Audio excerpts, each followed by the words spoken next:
Nah, kita ke prinsip yang pertama yaitu akuntabilitas. Akuntabilitas ini mungkin kalian tidak asing lagi ya dengan kata ini ya. Jadi akuntabilitas itu adalah kesesuaian antara aturan dan pelaksanaan kerja. Jadi bagaimana yang ada di aturan dan bagaimana pelaksanaannya di kenyataannya. Next. Nah, kemudian akuntabilitas publik secara tradisional dipahami sebagai alat yang digunakan untuk mengawasi dan mengarahkan perilaku administrasi dengan cara memberikan jawaban kepada sejumlah otoritas eksternal. Selain itu, akuntabilitas publik dalam arti yang paling fundamental merujuk kepada kemampuan menjawab kepada seseorang terkait dengan kinerja yang diharapkan. Seseorang yang diberikan jawaban ini haruslah seseorang yang memiliki legitimasi untuk melakukan pengawasan dan mengharapkan kinerja. Terus akuntabilitas publik juga memiliki pola-pola tertentu dalam mekanismenya. Antara lain yang pertama akuntabilitas program. Ini berkaitan dengan pertimbangan apakah tujuan yang ditetapkan dapat dicapai atau tidak dan apakah organisasi telah mempertimbangkan alternatif program yang memberikan hasil yang optimal dengan biaya yang minimal. Kemudian akuntabilitas proses. Akuntabilitas proses ini terkait dengan prosedur yang digunakan dalam melaksanakan tugas apakah sudah cukup baik. Kemudian akuntabilitas keuangan. Ini berkaitan dengan pertanggungjawaban lembaga-lembaga publik untuk menggunakan uang publik secara ekonomi, efisien, dan efektif, tidak ada pemborosan dan kebocoran dana serta korupsi. Kemudian akuntabilitas outcome. Ini berkaitan dengan bagaimana dampak atau kinerja yang dapat dirasakan oleh publik. Kemudian akuntabilitas hukum. Akuntabilitas ini berkaitan dengan lembaga publik untuk berperilaku jujur dalam bekerja dan mentaati ketentuan hukum yang berlaku. Dan yang terakhir, akuntabilitas politik. Akuntabilitas ini terkait dengan adanya kewenangan pemegang kekuasaan politik untuk mengatur, menetapkan prioritas, dan pendistribusian sumber-sumber dan menjamin adanya kepatuhan melaksanakan tanggung jawab administrasi dan legal. Next. Akuntabilitas harus dapat diukur dan dipertanggungjawabkan melalui mekanisme pelaporan dan pertanggungjawaban atas semua kegiatan yang dilakukan. Mahasiswa sebagai bagian dari sivitas akademika merupakan target pelaku menegakkan akuntabilitas masa kini dan masa depan. Prinsip akuntabilitas dapat mulai diterapkan oleh mahasiswa dalam kehidupan sehari-hari sebagai mahasiswa di kampus.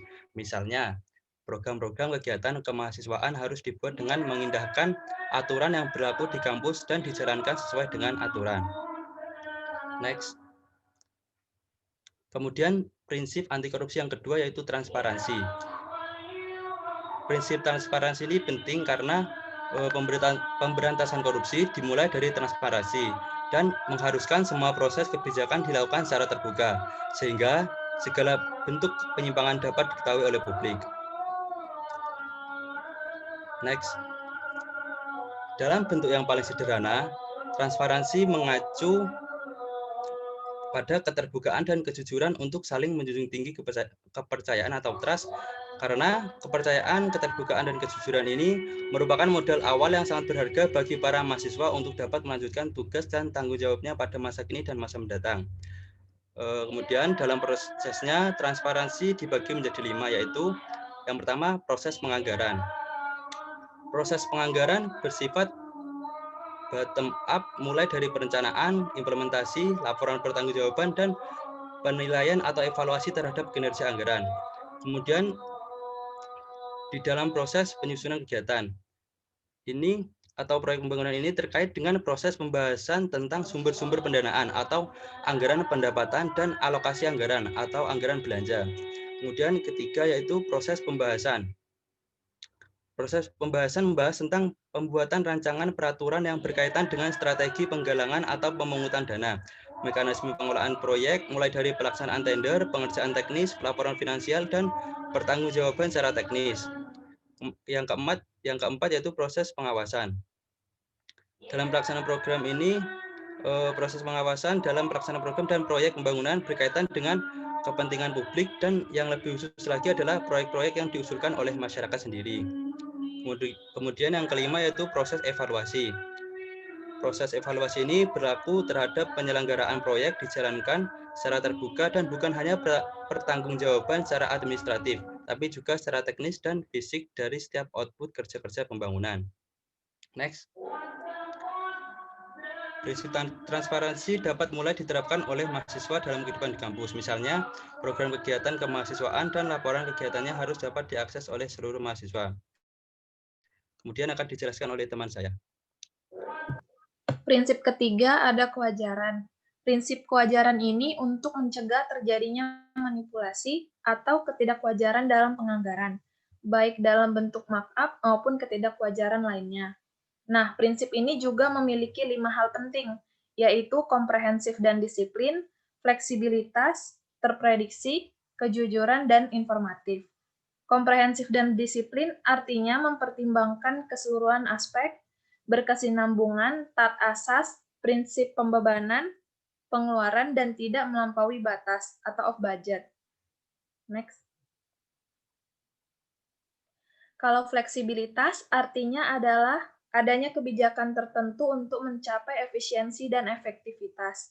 Terprediksi berarti adanya ketetapan dalam perencanaan atas dasar asas value for money untuk menghindari defisit dalam tahun anggaran berjalan.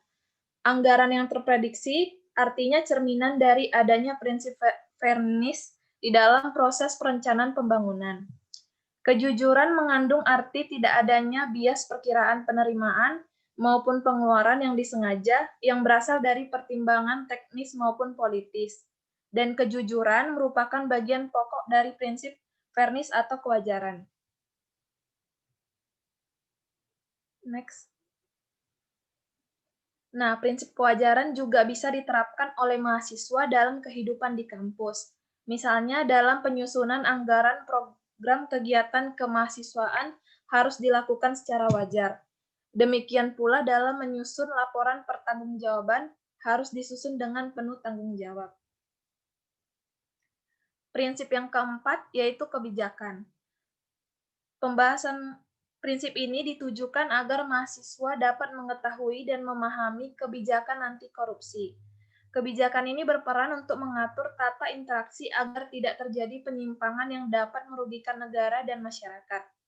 Kebijakan anti korupsi ini nggak selalu identik dengan undang-undang anti korupsi, namun bisa berupa undang-undang kebebasan mengakses informasi, undang-undang desentralisasi, undang-undang anti monopoli, maupun undang-undang lainnya yang dapat memudahkan masyarakat mengetahui sekaligus mengontrol terhadap kinerja dan penggunaan anggaran negara oleh para pejabat negara.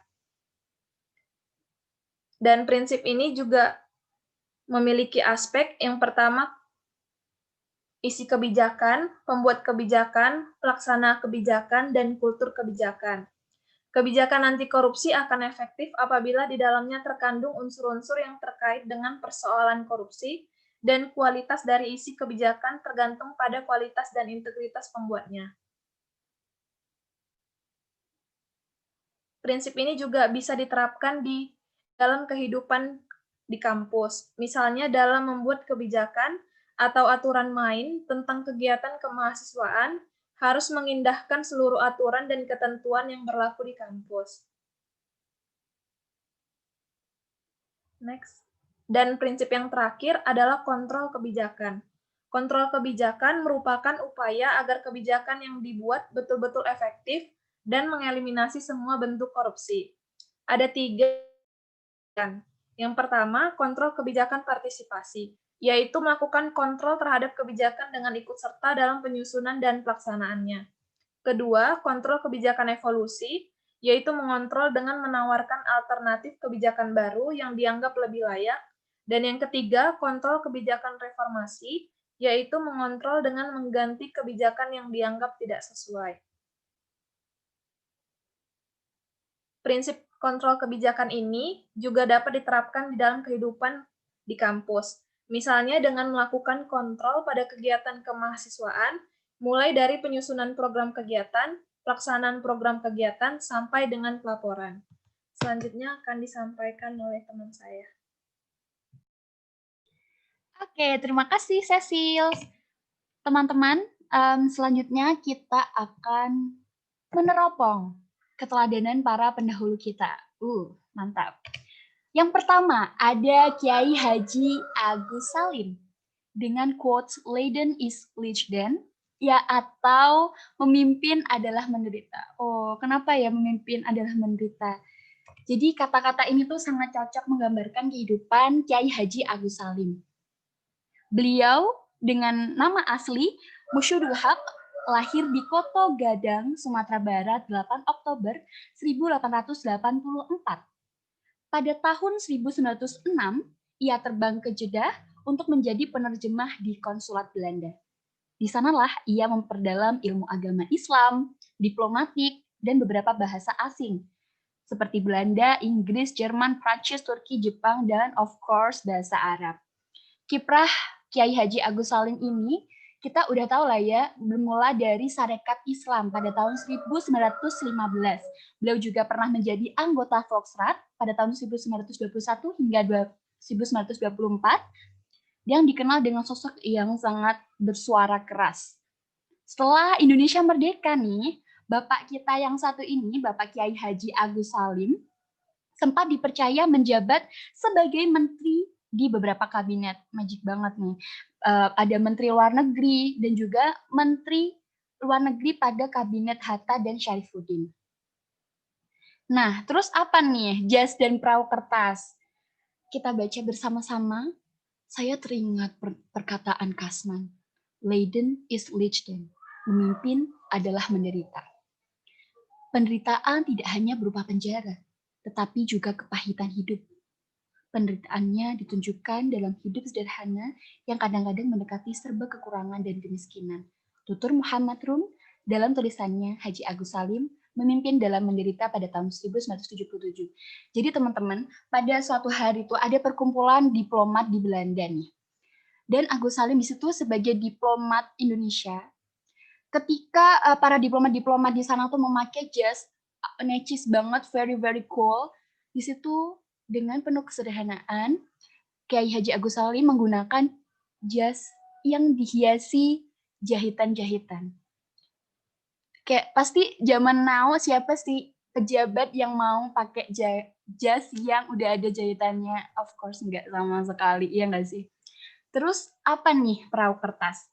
Nah, meskipun beliau ini menteri, meskipun beliau diplomat, beliau tuh pernah nggak punya tempat tinggal. Kayak pindah-pindah gitu guys, alias ngontrak. Dan beliau pernah tinggal di sebuah kontrakan yang atapnya tuh bocor. Dan ketika hujan datang, beliau istrinya langsung datang bawa ember, beliau langsung memanggil anak-anak kecilnya, sini-sini, dan membuat perahu kertas. Dan mereka bermain bersama, tertawa penuh dengan gembira. Magic banget kan? Siapa sih yang mau kayak gini? Pasti, jarang banget di dunia ini yang mau hidup dengan penuh kesederhanaan. Kita pasti maunya kayak, apa alasan kita masuk di PKM STAN? Untuk menjadi orang yang lebih baik.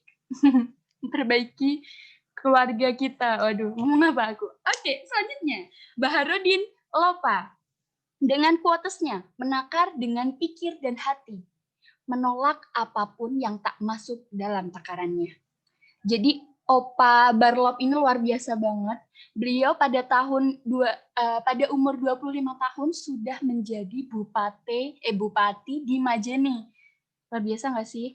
Meskipun beliau ini bupati, tetapi karirnya tuh lebih identik ke penegak hukum karena beliau adalah pernah menjabat sebagai Jaksa Republik Indonesia. Gila nggak sih? Jaksa Agung. Nah, terus kisahnya apa aja nih yang bisa kita ambil? Yang pertama kisah bensin dan jaksa.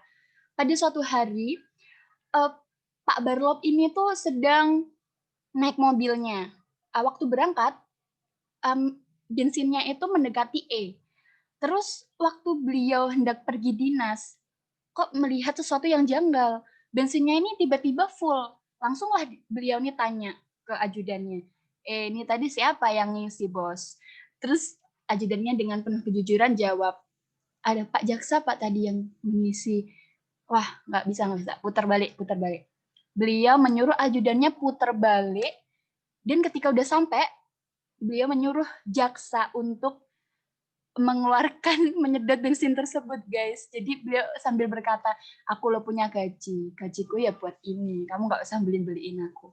Karena beliau memang benar-benar nggak suka sama sekali sama yang namanya hadiah. Ini nyambung sama cerita yang nomor 4, hadiah harusnya untuk orang yang susah. Beliau pernah juga diberi hadiah 100.000. Dulu tuh 100.000 kan pasti mehong banget kan. Kalau sekarang 100.000 kita mah itu hadiah hari raya ya ibu-ibu, bapak-bapak. Nah, waktu dikasih hadiah 100.000 nih, Pak Berlop tuh bilang, udah saya tidak bisa menerima ini gitu. Kasih aja ke panti asuhan di Sulawesi ini gitu. Benar-benar tegas menolak hadiah, bahkan 100.000 aja itu kayak ditolak gitu guys. Terus ini maje-maje, ini tipe ya guys, harusnya pete-pete yang angkutan khas Makassar. Nah, pada suatu hari nih, Pak Barlop disuruh untuk menjadi saksi pernikahan. Dah, ini udah ditunggu sama orang-orang nih, mana nih plat mobil dinas DD3 nih, kagak datang-datang nih, mana nih gitu. Ternyata Pak Barlop sama istrinya udah di rumah, udah di dalam rumah nih mereka. Aku tadi kesini itu naik pete-pete atau pate-pate gitu guys, angkutan khas Makassar. Jadi kesini naik itu. Hari Minggu ini nggak boleh mobil dinas digunakan. Jadi beliau benar-benar mobil dinas itu ya digunakan untuk bekerja, bukan untuk kehidupan pribadi, seperti itu. Nah, terus bukan maksud tega pada sahabat. Nah, ini ceritanya Pak Berlop tuh punya sahabat best friend gitu, namanya Kiai Haji Badawi.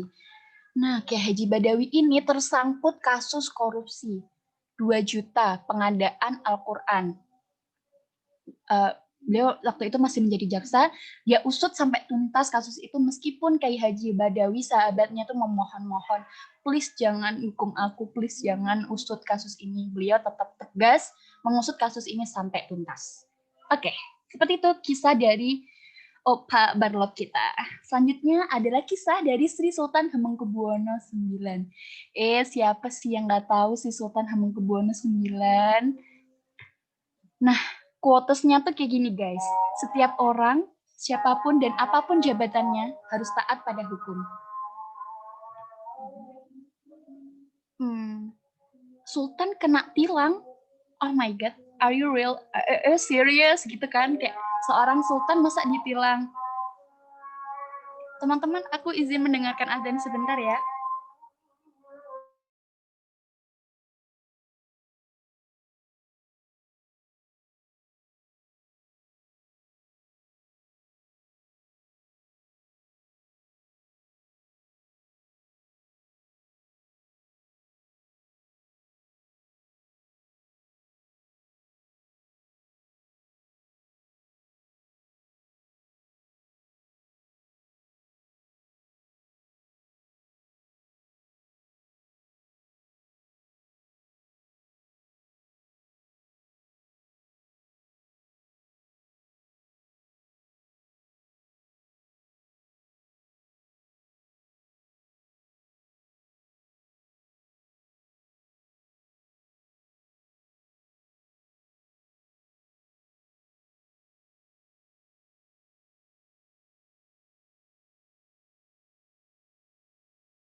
Oke, aku kembali. Nah, selanjutnya ini cerita dari Sultan Hamengkubuwono ke-9.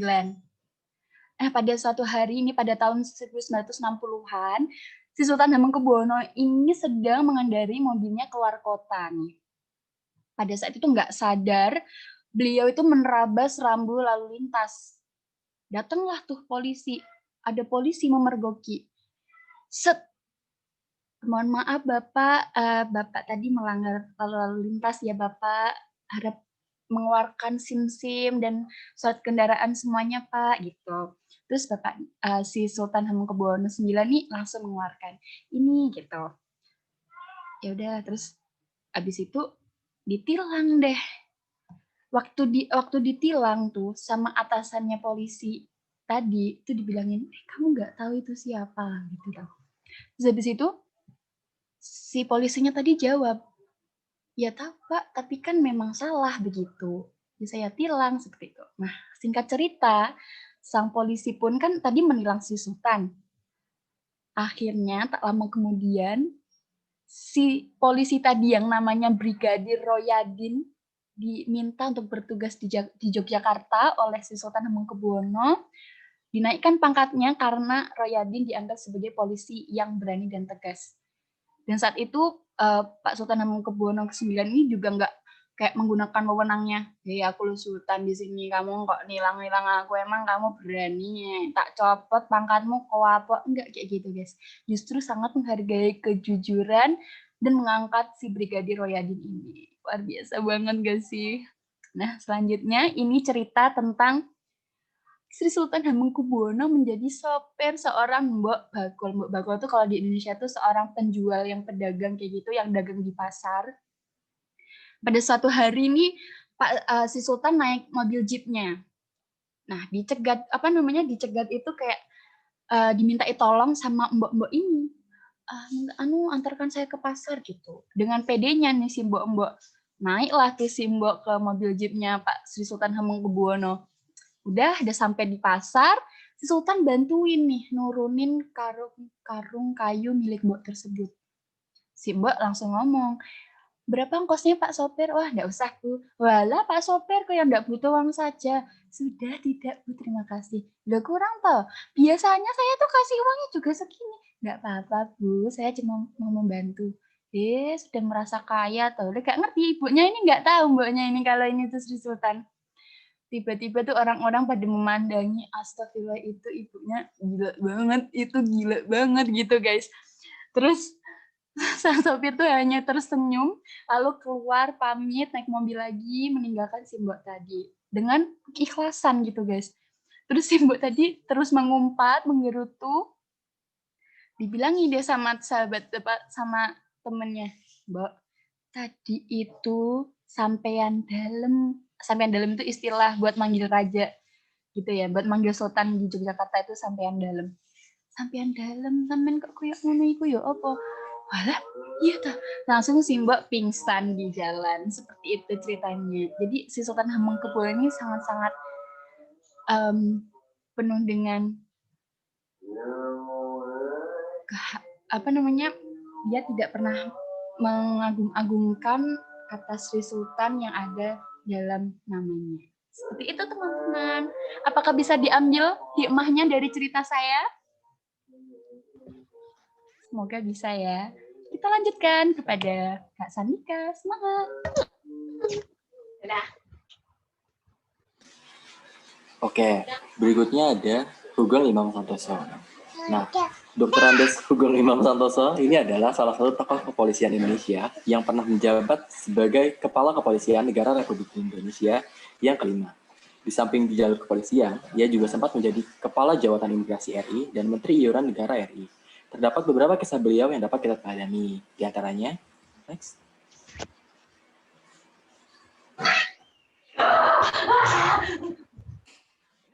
Ketika ia meminta kepada istrinya untuk menutup toko kembang milik mereka 1 hari jelang pelantikan sebagai Kepala Jawatan Imigrasi. Sugeng takut toko bunga itu menjadi beban bagi dirinya dalam menjalankan tugasnya. Dia tak ingin orang-orang membeli kembang di toko itu hanya karena melihat jawatan yang diembannya.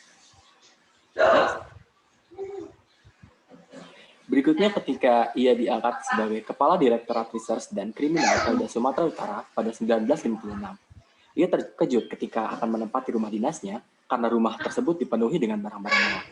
Hugeng tak bisa menerima hal itu.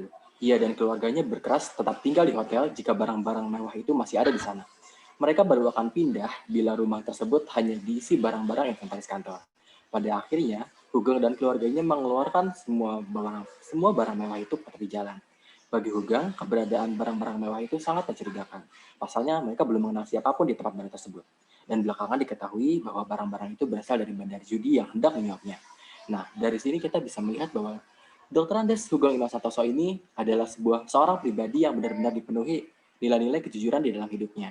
Dalam mengemban jabatannya, ia berusaha agar ia bisa melaksanakannya dengan penuh tanggung jawab dan jujur. Next. Nah, tokoh berikutnya adalah Ki Hajar Dewantara. Saya rasa kita semua tahu ya siapa itu Ki Hajar Dewantara. Ia adalah aktivis pergerakan kemerdekaan Indonesia, politisi, dan pelopor pendidikan bagi kaum pribumi Indonesia dari zaman penjajahan Belanda.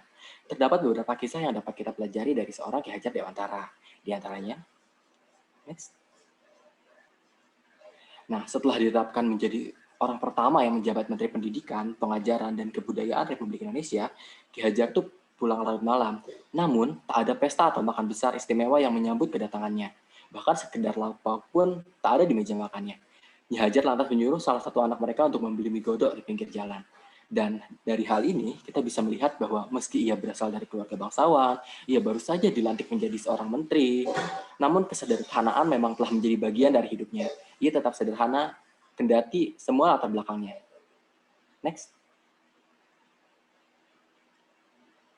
Nah, dalam kesehariannya, kemewahan bukanlah hal yang melekat pada Ki Hajar Dewantara. Salah satu buktinya, ia tak sungkan membeli perabotan bekas dari teman atau pelelangan. Jadi pada zaman penjajahan dulu, warga Belanda yang akan kembali ke negaranya karena sudah pensiun, biasa melelang rumah berikut perabotannya. Kesempatan ini tidak dilewatkan oleh keluarga Ki Hajar. Bagi Ki Hajar, dari sebuah benda adalah manfaatnya, bukan umurnya. Jikalau masih berguna, barang baru. Bagi dirinya, derajat seseorang bukan ditentukan oleh kekuasaan dan kekayaan yang dimiliki, melainkan oleh perbuatan dan kebermanfaatannya di dunia. Next. Nah, di sini ada salah satu quotes dari Ki Hajar Dewantara. Aku hanya orang biasa yang bekerja untuk bangsa Indonesia, dengan cara Indonesia. Namun, yang penting untuk kalian yakini, sesaat pun aku tak pernah mengkhianati tanah air dan bangsaku. Lahir maupun batin, aku tak pernah mengkorup kekayaan negara. Aku bersyukur kepada Tuhan yang telah menyelamatkan langkah perjuanganku. Nah, tokoh berikutnya adalah Muhammad Hatta. Nah, Dr. Andes Muhammad Hatta atau biasa kita kenal sebagai Bung Hatta ini, seperti kita tahu adalah seorang negarawan dan ekonom Indonesia yang menjabat sebagai Wakil Presiden Indonesia yang pertama. Ia bersama Soekarno memainkan peranan sentral dalam perjuangan kemerdekaan Indonesia. Terdapat beberapa kisah yang dapat kita pelajari darinya. Misalnya, next. Ketika Bung Hatta berobat ke luar negeri pada tahun 1970-an, waktu singgah di Bangkok, dalam perjalanan pulang ke Jakarta, Bung Hatta bertanya kepada sekretarisnya tentang jumlah sisa uang yang diberikan pemerintah untuk berobat. Ternyata, sebagian uang masih utuh karena ongkos pengobatan yang tak sebesar dugaan. Lalu ia memerintahkan sekretarisnya untuk mengembalikan uang sisa itu kepada pemerintah melalui Kedutaan Besar RI di Bangkok. Hal serupa juga dilakukan oleh Bung Hatta sesaat setelah lengser dari posisinya sebagai Wakil Presiden. Kala itu, Sekretaris Kabinet Maria Ulfah menyodorkan uang 6 juta rupiah yang merupakan sisa dana non-budgeter untuk keperluan operasional dirinya selama menjabat Wakil Presiden. Namun, dana itu ditolaknya. Bung Hatta mengembalikan uang itu kepada negara. Bung Hatta melakukan itu karena tak ingin meracuni diri dan mengotori jiwanya dengan rezeki yang bukan haknya. Ia selalu teringat pepatah yang mengatakan bahwa sikap manusia sepadan dengan caranya mendapat makan. Kisah berikutnya terjadi ketika demi membeli sebuah mesin jahit, istri Bung Hatta sedikit demi sedikit menyisihkan sebagian dari penghasilan yang diberikan oleh Bung Hatta. Namun, ketika tabungannya sudah cukup untuk membeli mesin jahit idamannya, tiba-tiba saja pemerintah mengeluarkan kebijakan sandaring atau pemotongan nilai uang dari Rp100 menjadi Rp1. Tentu saja uang istri Bung Hatta menjadi tidak cukup untuk membeli mesin jahit idamannya. Ia merasa dikhianati karena justru Bung Hatta lah yang mengumumkan hal tersebut.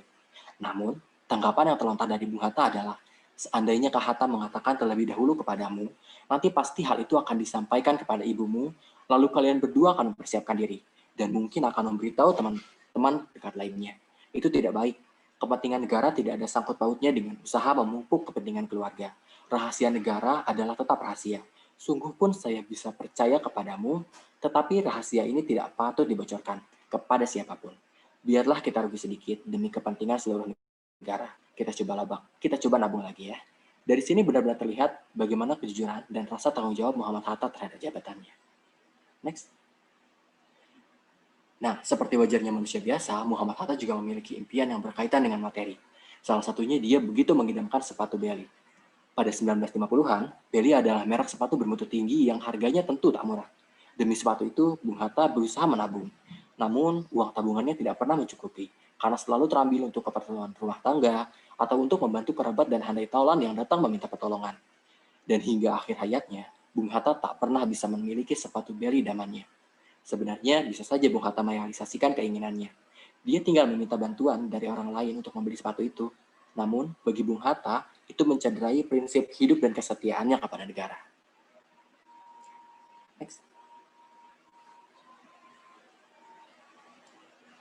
Next. Nah, berikutnya akan dilanjutkan oleh teman saya. Selanjutnya adalah Muhammad Natsir. Muhammad Natsir merupakan tokoh besar yang lahir pada tanggal 17 Juli 1908 di Alahan Panjang, Solok, Sumatera Barat. Muhammad Natsir merupakan menteri dan sempat pula beberapa kali menjabat sebagai Perdana Menteri. Saat Natsir bertugas menjadi Menteri Penerangan Republik Indonesia pada tahun 1946, ia hanya memiliki 2 setel kemeja kerja yang sudah tidak begitu bagus. Dan apabila kemeja tersebut robek, Natsir tidak malu untuk menjahit kemeja tersebut. Hal itu sampai membuat para pegawai Kementerian Penerangan mengumpulkan uang untuk membelikan Natsir baju agar terlihat seperti menteri sungguhan. Selain itu, saat Natsir memimpin fraksi Masyumi di parlemen, ia pernah menolak mobil pemberian tamunya. Padahal mobil tersebut adalah buatan Amerika Serikat yang tergolong mewah. Natsir berpendapat bahwa ia pantang menerima pemberian seseorang yang lantas akan menjadi beban dalam menjalankan amanah. Next. Selanjutnya adalah Saifuddin Zuhri. Saifuddin Zuhri lahir di Banyumas pada 1 Oktober 1919. Pada 27 Agustus 1964, Saifuddin diangkat menjadi Menteri Agama di Kabinet Dwikora I oleh Bung Karno karena Bung Karno terkesan oleh kepribadian dan sikap amanah yang ditunjukkan oleh Saifuddin kala diberikan kepercayaan. Sebagai Menteri Agama, Saifuddin menunjukkan sikap tersebut ketika adik iparnya, Muhammad Zainuddin Dahlan, mendatangi kantornya dengan maksud meminta Saifuddin untuk memberangkatkannya ke Tanah Suci untuk menunaikan ibadah haji dengan menggunakan fasilitas Kementerian Agama yang dipimpin oleh Saifuddin.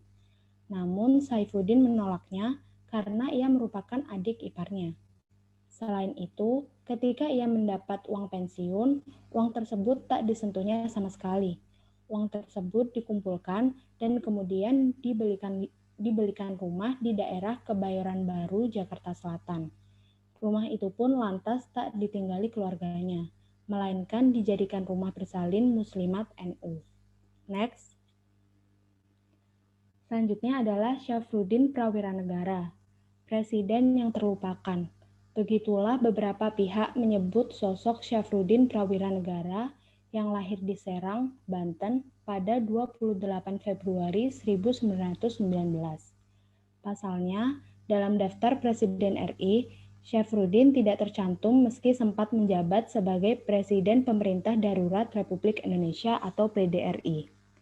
Syafruddin diakui sebagai sosok amanah yang memegang teguh kesetiaan kepada negaranya. Saking setianya, dia bahkan tak membocorkan kebijakan penting kepada istrinya, Tengku Halimah. Pada 1950-an, Tengku Halimah terkejut saat menerima gaji sang suami. Pasalnya, gaji yang tak seberapa itu harus dipotong setengah. itu sebagai akibat dari kebijakan Menteri Keuangan yang tak lain adalah suaminya, Syafruddin. Kebijakan itu menggariskan uang di atas Rp5 dipotong menjadi 2 alias menjadi hanya setengahnya. Setengah bagian dipinjamkan kepada negara yang saat itu tengah kesulitan dana. Kebijakan kontroversial tersebut dikenal sebagai Gunting Syafruddin. Selanjutnya akan dilanjutkan oleh rekan saya.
Teman-teman, apakah suara Jaja terdengar? Enggak, Mel. Belum terdengar, Mbak. Enggak terdengar. Belum terdengar, Jus.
Tes.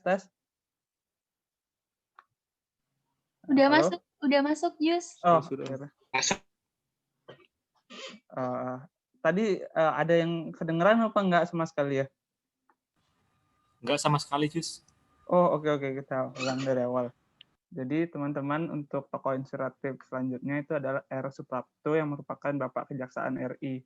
Nah, ini adalah salah satu kutipan yang terkenal, yaitu demi keadilan perkara apapun wajib diputus secara bijak. Pihak yang bersalah harus dihukum setimpal.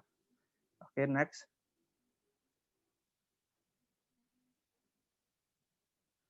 Nah, jadi ada salah satu kisah yang menarik dari Bapak R. Suprapto. Jadi dia menghukum anaknya yang melukai penarik becak. Jadi suatu hari anak itu sedang bermain bola di tengah lapangan dan tanpa sengaja bolanya itu keluar lapangan dan mengenai seorang penarik becak yang bersama penumpangnya.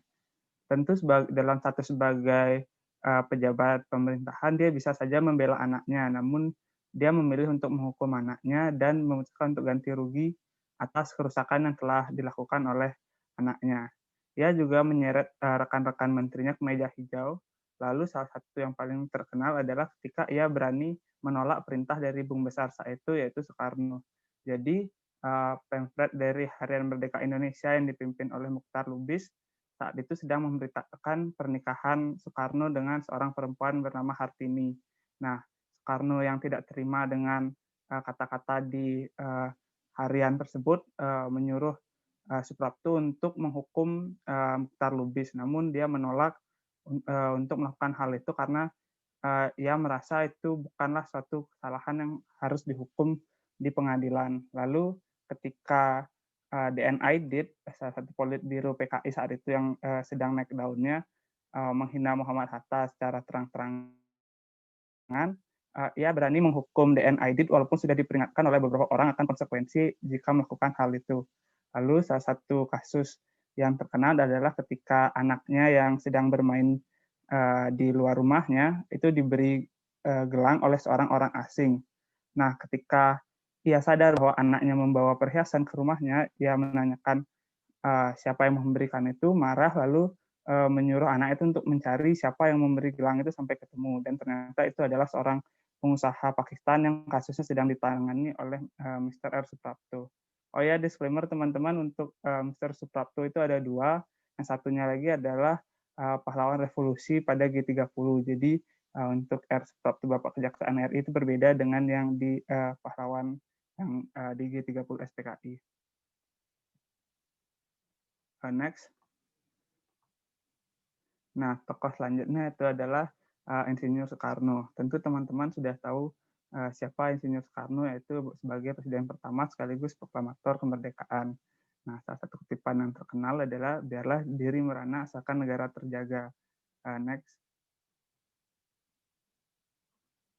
Nah, kutipan itu cocok dengan perilakunya itu ketika beliau dilengsarkan sebagai Presiden Republik Indonesia. Saat itu ia masih memiliki banyak pendukung dan tentu saja bisa mengarahkan pendukungnya untuk membatalkan keputusan-keputusan yang merugikan dirinya. Namun ia berkata lebih baik ia turun dari jabatannya daripada menghancurkan persaudaraan Indonesia.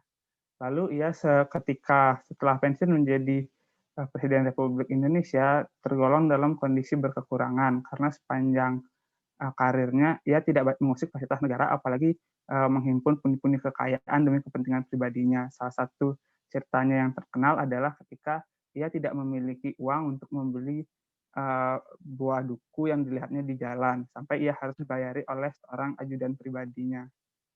Oke, next. Nah, selanjutnya itu adalah Bapak Widodo Budidarmo dengan kutipan yang terkenal adalah tak ada imunitas dalam hukum siapapun dia. Next.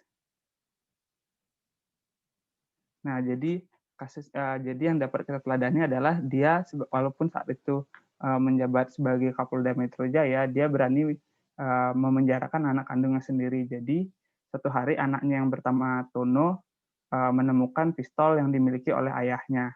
Dan ia memperlihatkan itu kepada supirnya yang memberikan satu buah peluru kepada anaknya. Anaknya saat itu masih SMP karena tidak pertama kali menemukan dan melihat pistol, penasaran dengan cara kerjanya. Nah, di perjalanan ia dan supirnya sedang menjemput adiknya. Ia yang penasaran dengan cara menggunakan pistol dari kursi belakang mengarahkan pistol tersebut ke kursi depan dan ditembakkanlah pistol tersebut sehingga menewaskan supirnya. Nah, Bapak Widodo Budi Darmo sebagai seorang polisi saat itu tentu bisa menutupi kasusnya, tapi ia memilih untuk melaporkan anaknya agar mendapat hukuman setimpal. Bisa kita lihat bahwa ia sangat taat dengan hukum. Jadi saat itu anaknya yang masih SMP harus dihukum sepanjang 1 tahun. Bayangkan teman-teman, 1 tahun. Tentu itu adalah hukuman yang sangat setimpal. Jadi untuk seorang yang berkuasa, yaitu sebagai seorang Kapolda, itu tidak menutupi dari kasus anaknya yang sebenarnya bisa ia tutupi. Lalu ia juga melakukan operasi penangkapan bandar narkoba. Saat itu ada bandar morfin di Riau dan ia memimpinnya. Dia adalah satu pionir anti narkoba, dan tentunya dia juga terkenal karena tidak menyalahgunakan fasilitas negara untuk kepentingan pribadi. Jadi anak-anaknya itu sangat jarang sekali menggunakan fasilitas pribadi untuk misalkan diantar jemput ke sekolah, dan hanya sekali 2 kali. Jadi sekian untuk kisah kasus interaktif. Saya kembalikan kepada Melia. Terima kasih. Baik, terima kasih Jajus. Semangat sekali nih Jajus. Gimana teman-teman, apakah ada yang mau bertanya? Sepertinya udah paham semua nih. Ya nggak sih?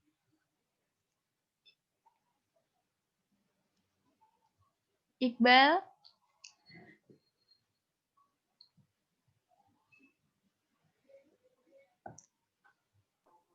Teman-teman ada yang mau menanggapi?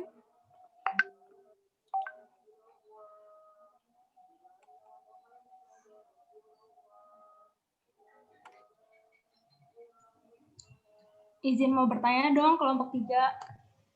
Baik, silakan Nabila. Mau nanya nih, kalau misalkan ntar di tempat kerja kita, misalkan ada temen kita yang nggak punya nilai integritas, nah menurut kalian tuh pendekatan yang terbaik yang bisa kita lakukan tuh dengan ngomong baik-baik atau langsung dilaporkan ke atasan ya gitu. Menurut kalian kayak gimana?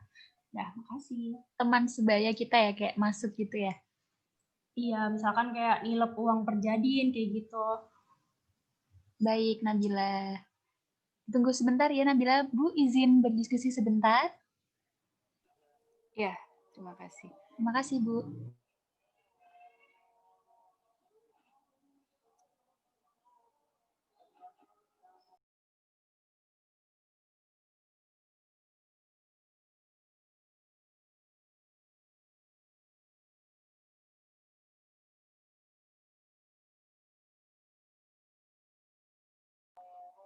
Oh ya, sambil Melia mencoba berdiskusi dengan tim untuk menjawab pertanyaan, saya sambil ya beberapa pertanyaan yang kemarin minggu lalu. Mohon maaf nggak bisa saya jawab kemarin, kondisinya lagi tidak mendukung, dan saya pikir untuk menjelaskannya kalau lewat lisan lebih clear ya gitu ya. Nah, untuk penentuan status barang gratifikasi akan menjadi milik penerima atau unit kerja atau milik negara ditentukan berdasarkan apa? Itu jadi gini,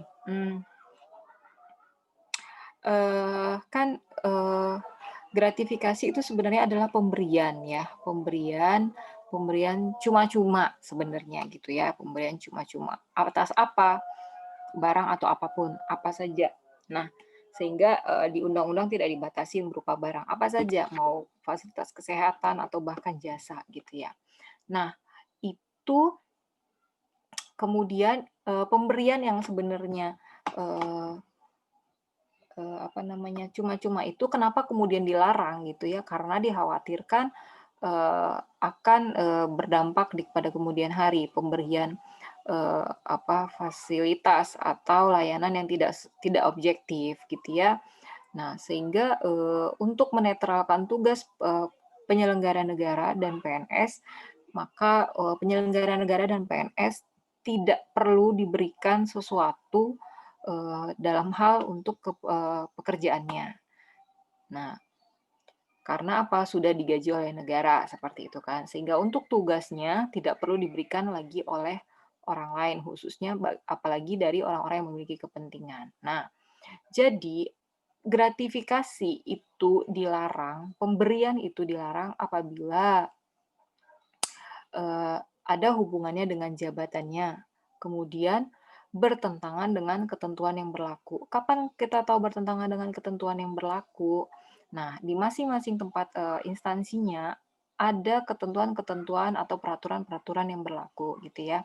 Kalau memang ada ketentuan yang berlaku, peraturan yang berlaku, dikatakan wajib pajak tidak boleh menerima apapun dari petugas pajak tidak boleh menerima apapun dari wajib pajak, mau berupa makanan atau apapun. Maka berdasarkan aturan tersebut, apapun yang diberikan oleh wajib pajak tidak boleh diterima oleh petugas pajak. Itu bunyi aturannya seperti itu misalnya. Maka ketika itu diberikan oleh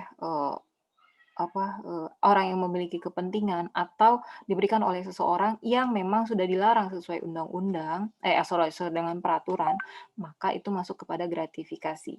Kalau memang itu masuk gratifikasi, maka itu wajib diserahkan. Nah, kapan itu ditentukan bisa menjadi milik penerima atau milik unit kerja atau milik negara? Nah, kalau milik penerima itu dikembalikan kepada penerima kalau memang itu merupakan haknya. Kapan itu merupakan haknya? Kalau memang, nah di ketentuan yang berlaku di masing-masing instansi ada nih yang dikatakan, saya nggak bisa share screen ya. Ada yang dikatakan ada pemberian-pemberian yang boleh diterima gitu kan. Apa saja? Nah, di masing-masing unit diberikan ketentuan supaya apa? Membantu memberikan kejelasan gitu ya. Contohnya di PMK, di Kementerian Keuangan. Ada pemberian yang diperbolehkan, yaitu apa? Pemberian yang sifatnya umum, berupa souvenir. Kemudian pemberian oleh rekan kerja, maksimal 300.000, maksimal 1 juta dalam 1 tahun. Kemudian pemberian dalam acara adat, maksimal 1 juta. Pemberian dalam kondisi kemalangan atau berduka atau perayaan, maksimal 1 juta. Nah, itu diperbolehkan seperti itu, disebutkan apa-apa saja. Maka kalau memang itu masih dalam lingkupnya, yang boleh diizinkan untuk diterima, maka diberikan kepada menjadi merupakan milik penerima. Misalnya saya nih dapat dapat hadiah dari rekan kerja saya gitu ya. Karena apa? Saya ulang tahun, senilai berapa? 150.000. Tapi karena saya khawatir ini gratifikasi, kemudian saya laporkan gitu ya, saya laporkan ke unit pengendali gratifikasi. Unit pengendali gratifikasi memproses ke KPK. Nah, kemudian apakah ini barang boleh apakah barang ini disita gitu ya kan? Dilihat dulu ini nilainya berapa, ketentuan yang berlaku di instansi kerjanya seperti apa. Oke, 300.000. Maka ini sebenarnya merupakan masih merupakan benda yang atau pemberian yang bisa saya terima, maka itu bisa menjadi milik penerima, milik saya, seperti itu contohnya. Nah, dilihat dari ketentuan yang berlaku. Kemudian, apakah itu milik unit kerja? Bisa jadi milik jadi unit kerja. Kalau apa? Kalau memang nilai itu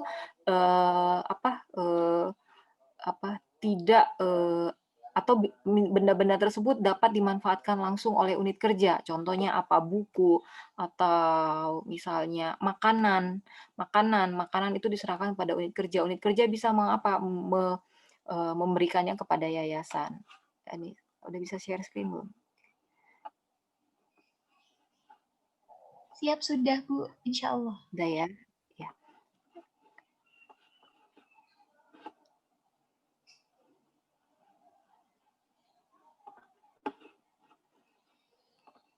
Nah, seperti itu. Jadi, nih contohnya, ini yang bisa dimiliki oleh unit kerja. Kelihatan nggak ya? Kelihatan kan? Nah, dimiliki oleh unit kerja, misalnya benda-benda yang bisa langsung dimanfaatkan. Makanan, langsung yang cepat basi, seperti itu, atau benda-benda kecil. Nah, kalau memang itu bernilai besar, gitu ya, dan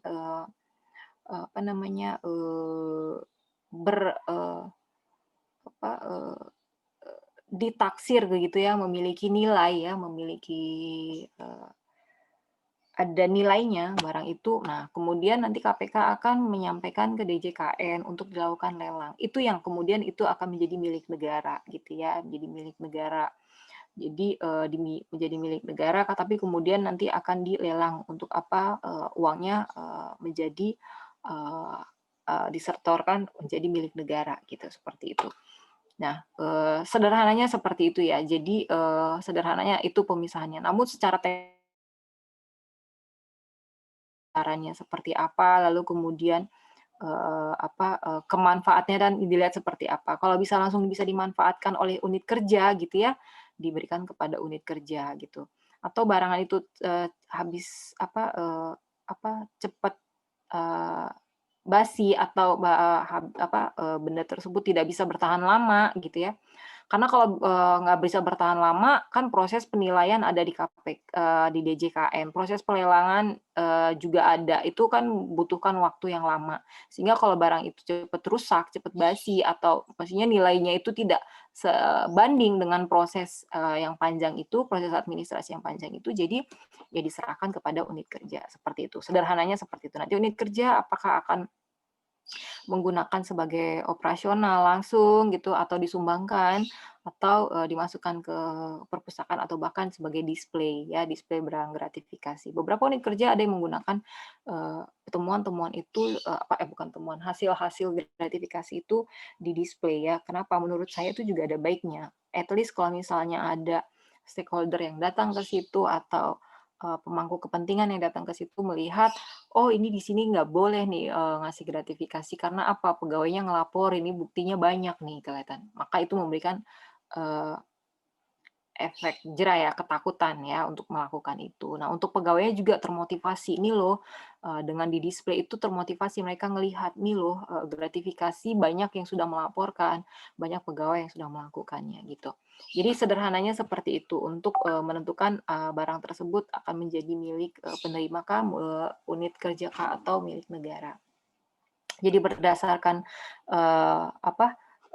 kondisi barangnya ya, pertama dilihat barang tersebut hak masih memenuhi ketentuan kah, merupakan hak penerima gitu, melanggar aturan kah itu pemberiannya itu. Kalau memang itu barang adalah pemberian orang yang tidak ada kepentingan dan kemudian nilainya ditentukan masih dalam sesuai ketentuan yang berlaku, maka menjadi milik penerima. Nah, kalau memang di luar dari ketentuan itu, maka dilihat lagi jenis barangnya seperti apa, kemanfaatannya, nilainya seperti apa, nanti kemudian ditentukan apakah itu milik negara atau milik unit kerja. Sederhananya seperti itu. Nah, oke. Kemudian pasal 16 2017 penerima gratifikasi bertanggung jawab jika barang gratifikasi hilang atau rusak. Nah, kalau memang rusak atau hilang, maka dianggap secara administrasi sudah menghilangkan barang bukti gitu kan ya, menyebabkan rusaknya barang bukti gitu ya. Tapi secara administrasinya nanti ada ketentuannya, ada berita acaranya gitu ya. Namun sebenarnya bukan berarti dia kemudian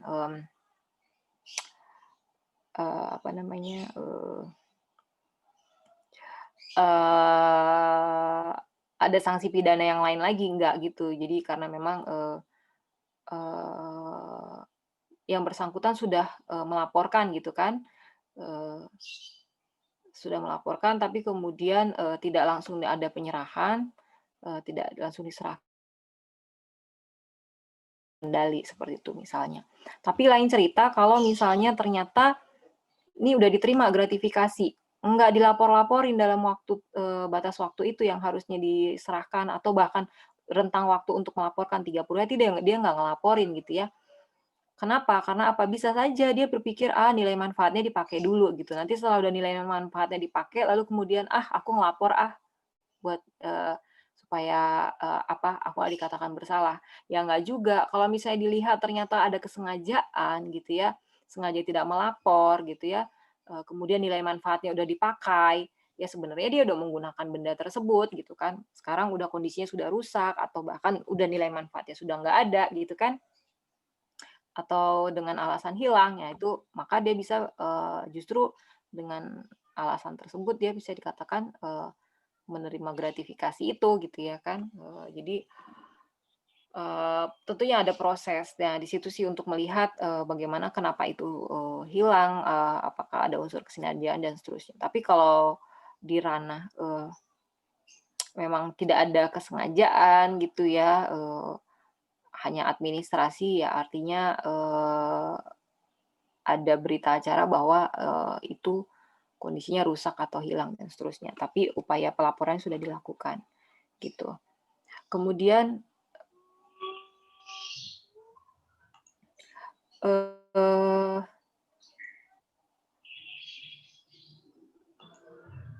mengingat suap ya, oke. Ini kan berarti kalau nggak dikasih duit maka nggak diproses gitu kan. Nah,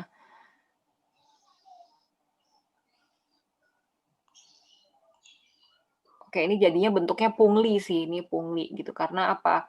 Yang dia lakukan itu tidak bertentangan dengan kewajibannya, dia tetap memproses, tapi untuk memproses itu dia minta duit. Jadi jatuhnya kan pungli. Apakah sebaiknya dilakukan oleh pegawai tersebut gitu ya, melaporkan. Ya justru harus kalau memang ada praktek tersebut dilakukan pelaporan gitu ya. Kalau memang ada tindakan administratif yang tidak sesuai dengan ketentuan. Jadi kalau memang tidak memberikan izin, tidak memberikan proses sesuai dengan ketentuan yang berlaku, harus dengan uang gitu ya, itu ya harus dilaporin justru gitu ya. Jadi jangan mau justru ngasih, jangan mau ngasih gitu. Karena apa? Itu justru nanti jadi orang yang pemberi suap nanti kalau diketahuin gitu kan. Walaupun mungkin nanti bisa dilihat, oh nggak ada kontraprestasi yang melawan kewajiban di sini gitu. Justru dia harus melakukan sesuai dengan kewajibannya. Tapi di sini kan sudah ada pemberian uang ya. Jadi nanti bisa dilihat justru kita memberikan gratifikasi atau bahkan nanti kalau yang terbukti bisa jadi suap gitu ya. Karena bisa jadi kalau memang ada kontraprestasi. Artinya apa? Misalnya yang harusnya nggak lolos dilolosin. Nah itu udah bertentangan dengan kewajiban, maka itu bisa menjadi suap. Oke, kemudian oh ya, sedikit ya saya sampaikan nanti lupa. Nah, jadi gratifikasi itu adalah pemberian ya yang diberikan kepada pegawai negeri atau penyelenggara negara. Pegawai negeri ini siapa? Nanti dibaca di Undang-Undang ASN. Pegawai negeri itu juga bukan hanya yang di Undang-Undang ASN, pegawai negeri sipil bukan, tapi orang-orang yang mendapatkan gaji dari negara ya. Mendapatkan gaji dari negara, mendapatkan upah dari APBN ataupun APBD gitu ya. Contohnya kayak honorer gitu ya. Kemudian mereka kan nggak PNS, tapi honorer. Nanti ada pegawai P3K juga kan, itu juga masuk ASN. Kemudian kayak misalnya petugas pemilu itu ya, petugas pemilu kan itu bukan PNS. Ya kan, dengan perjanjian kerja waktu tertentu.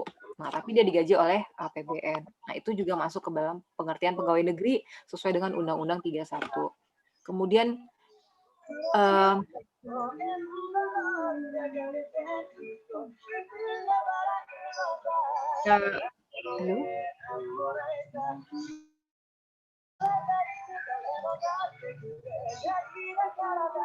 Halo? Itu siapa ya?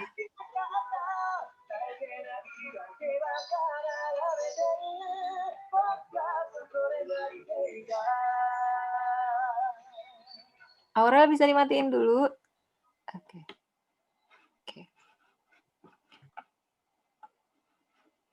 Nah, seperti itu. Kemudian ada pejabat negara. Nah, intinya kenapa sih dilarang pemberian kepada pejabat negara sama pegawai negeri ini? Supaya apa? Ada netralitas nih. Ada pemberian layanan, pemberian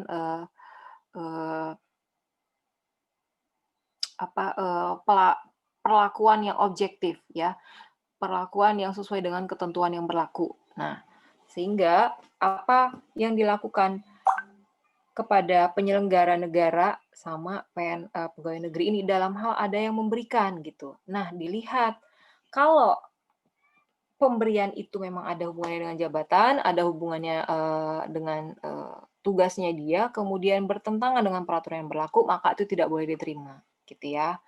Nah, boleh diterima kalau berlaku umum, tidak bertentangan dengan peraturan, dipandang sebagai wujud ekspresi keramah tamahan, ya, dalam batas kewajaran, ya. Nah, mana batas kewajarannya? Maka di masing-masing instansi memberikan angka, nilai batasannya. Di Kemenq nanti teman-teman baca di PMK. Dalam hal pemberian teman, sesama rekan kerja, maksimal 300.000 dalam satu kali pemberian, maksimal 1 juta dalam 1 tahun. Gitu. Dalam acara adat 1 juta gitu kan. Bu, kalau misalnya lebih dari situ gimana? Agak susah ya jadinya. Ya udah tinggal lapor atasan aja. Saya dapat ini nih, ada dari keluarga saya dapat seperti ini gitu ya. Acara adat seperti ini dikasih sekian juta nih, tapi kebetulan keluarga saya juga wajib pajak gitu ya. Gimana dong? Saya bingung nih gitu ya. Wajib pajaknya saya gimana dong? Kebetulan ada hubungan kerja lagi. Gimana dong ya gitu mah.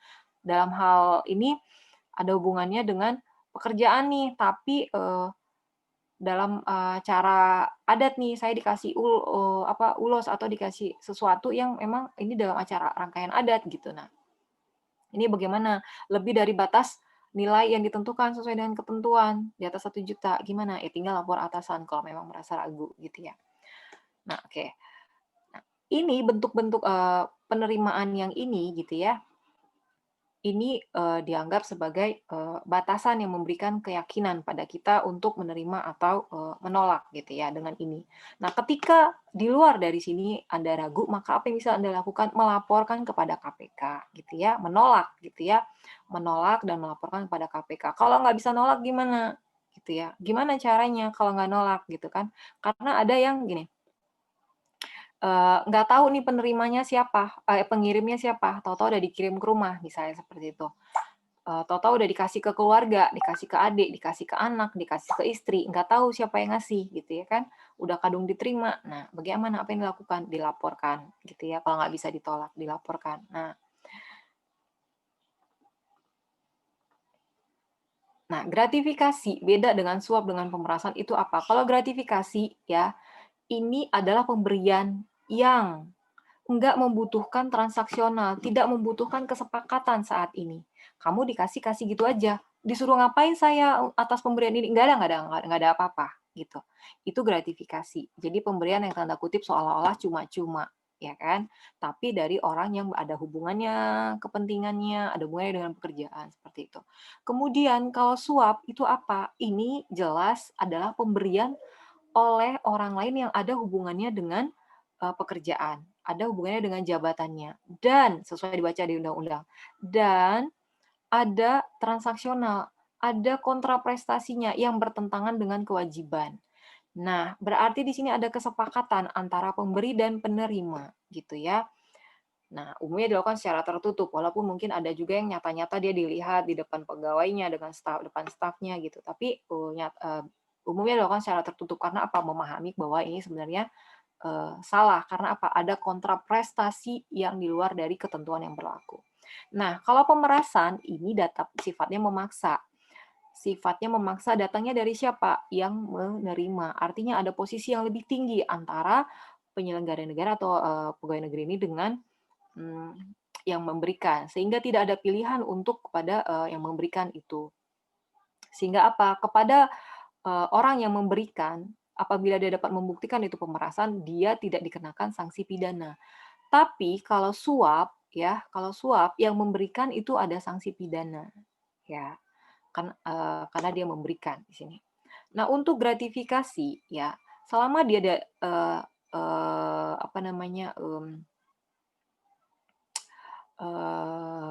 kalau dia dapat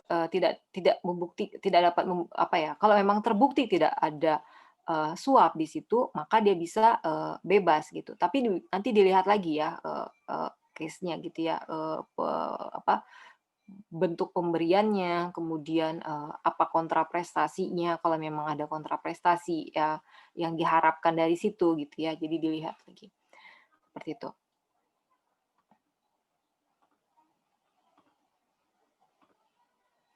Nah, untuk membedakan sesuatu pemberian itu kapan kita tolak, kapan kita laporkan. Nah, apa yang kita bisa lakukan itu kan berarti kan sebenarnya ke diri kita. Banyak yang nggak tahu, orang lain nggak tahu. Maka pengendalinya ada di diri kita.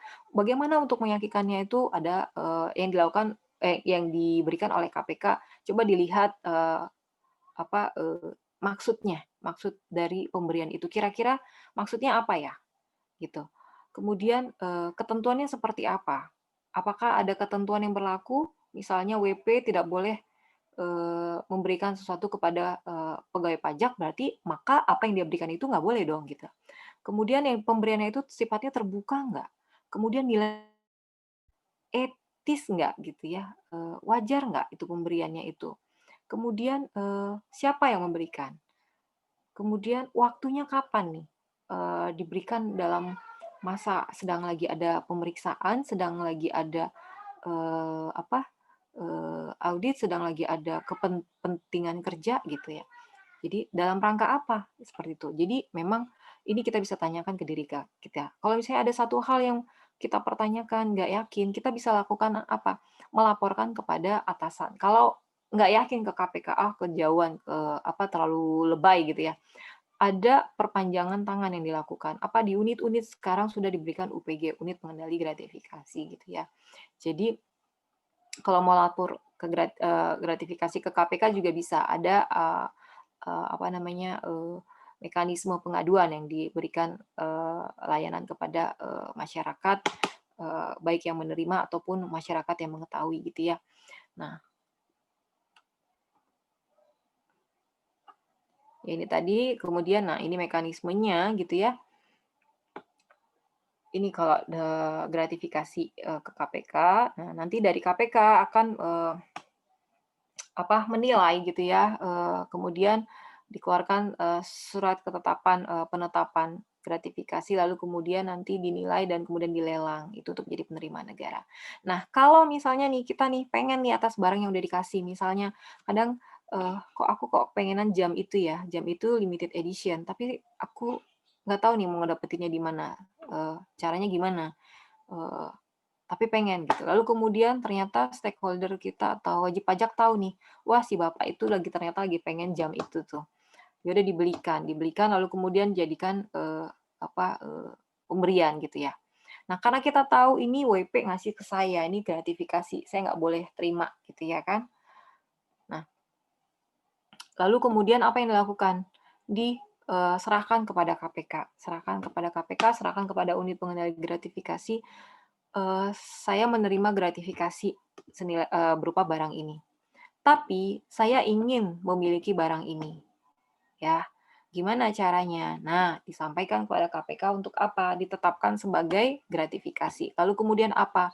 Benda tersebut yang sebenarnya tadinya dilelang gitu ya, bisa dimiliki dengan cara apa?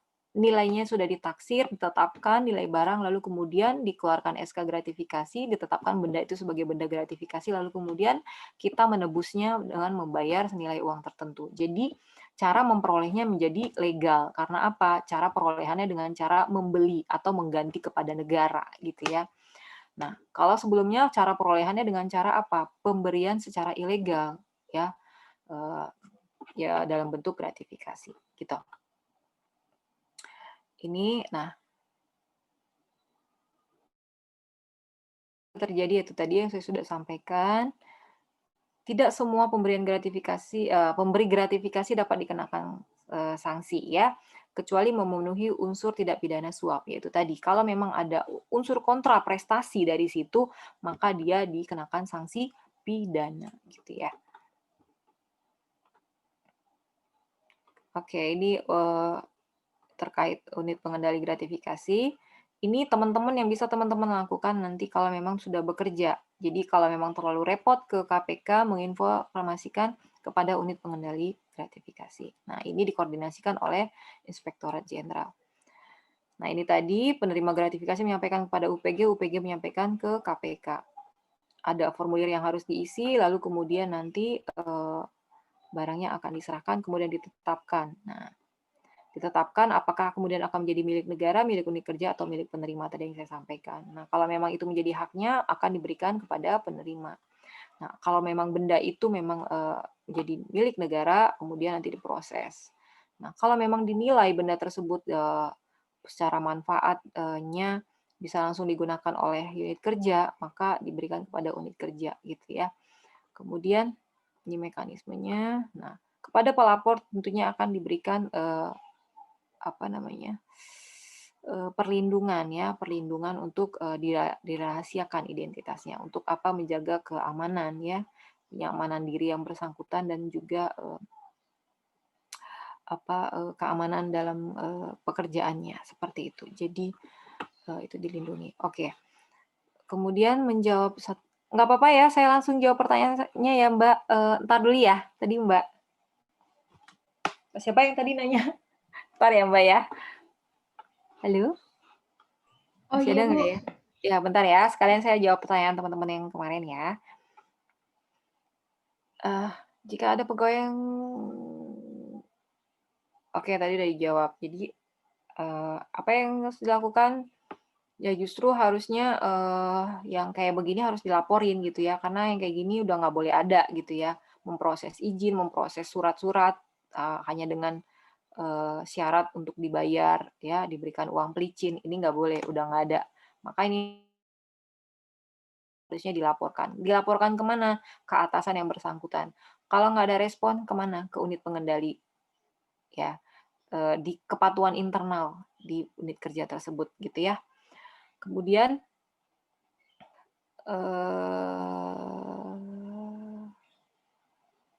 makan malam di luar jam kerja oleh wajib pajak. Ini setahu saya, nanti tolong teman-teman baca di kode etiknya juga, di DJP, dan di Kemenq juga ya, di Kemenq, di PMK, dalam hal pengendali gratifikasi di PMK-nya, saya sudah share kemarin, ini tidak diperbolehkan. Karena apa? Jelas menerima apapun, termasuk makanan ya, apapun ya, oleh yang ada hubungannya dengan pekerjaan, ya ada kepentingannya dengan pekerjaannya, maka tidak boleh gitu ya. Maka wajib pajak di luar jam kerja, makan malam bersama, ini ada konflik kepentingan. Patut diduga sebagai konflik kepentingan. Maka apa yang harus dilakukan? Menolak gitu ya. Menolak. Kalau memang mau ingin bertemu di jam kerja. Di jam kerja, di mana? Di kantor. Seperti itu. Jadi, arahan di lingkungan Kementerian Keuangan juga sudah ada untuk menemui wajib pajak atau stakeholder, ada pemangku kepentingan ya dengan hubungan pekerjaan kita untuk melakukan pertemuan di lingkungan kantor dan jam kerja gitu ya. Ya, apabila memang harus bertemu di luar jam kerja, ya, minta penugasan, minta diketahui oleh atasan langsung gitu ya. Supaya apa? Supaya ada pengawasan ya, diketahui oleh atasan langsung. Jadi kalau memang menawarkan mau tidak mau harus ketemu di luar jam kerja, minta atasan Anda mengetahuinya. Pak, saya diundang oleh yang bersangkutan bla bla bla bla bla bla bla. Apakah saya boleh, Pak? Nah, Anda minta penugasan gitu. Kalau saya diizinkan berarti saya mohon penugasan, Pak. Karena apa? Ini dalam hubungan dengan pekerjaan gitu ya. Apakah kalau sudah menolak masih perlu melaporkan? Iya. Justru ketika Anda sudah menolak, Anda perlu menginformasikan ke unit kerja Anda. Supaya apa? Unit kerja Anda mengetahui bahwa ada upaya, ya upaya pemberian gratifikasi yang dilakukan. Dan unit kerja Anda mengetahui Anda sudah melakukan penolakan, gitu ya. Khawatirnya di belakang hari ada pemutarbalikan fakta, gitu ya. Jadi walaupun sudah ditolak, dilaporkan. Karena nanti akan ada berita acara penolakan. Yang mau berupa benda yang sudah dikasih, ataupun tawaran untuk pemberian apapun gitu. Walaupun belum diterima ya, tapi kita udah sampaikan adanya upaya penolakan. Mengapa sanksi yang dikenakan gratifikasi lebih berat? Nah, gini, file yang itu, ini saya koreksi ya, itu file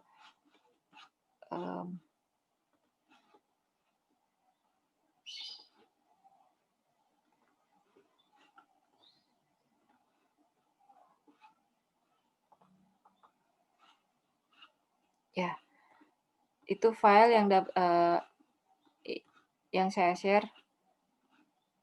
Nah, dikoreksi ya. Jadi nanti teman-teman bisa sambil baca.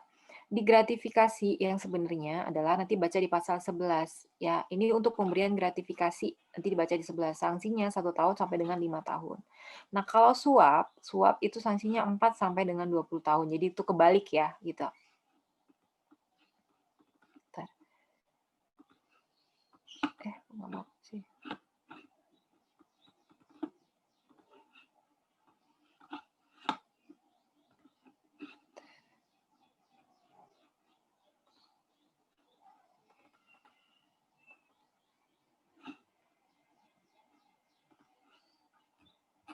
Nah, nanti teman-teman baca di pasal 12B, setiap gratifikasi ke pegawai negeri atau penyelenggara negara dianggap sebagai pemberian suap apabila berhubungan dengan jabatannya dan berlawanan dengan kewajiban atau tugasnya. Ya, jadi bicara pasal 12B itu bicara mengenai suap. Jadi gratifikasi yang terbukti sebagai suap. Bagaimana cara membuktikannya nanti dilihat itu kan tanggung jawabnya di siapa. Nanti teman-teman baca di pasal 12B. Di atas 10 juta beban pembuktiannya itu suap atau gratifikasi di siapa.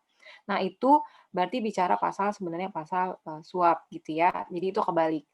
Nah, sanksinya sebenarnya lebih berat sanksi yang suap ya. Karena apa? Ada kontraprestasinya di situ. Ada perbuatan yang melanggar kewajiban. Kemudian ya ini uang pelicin. Nah, ini pemerasan tadi udah saya sampaikan.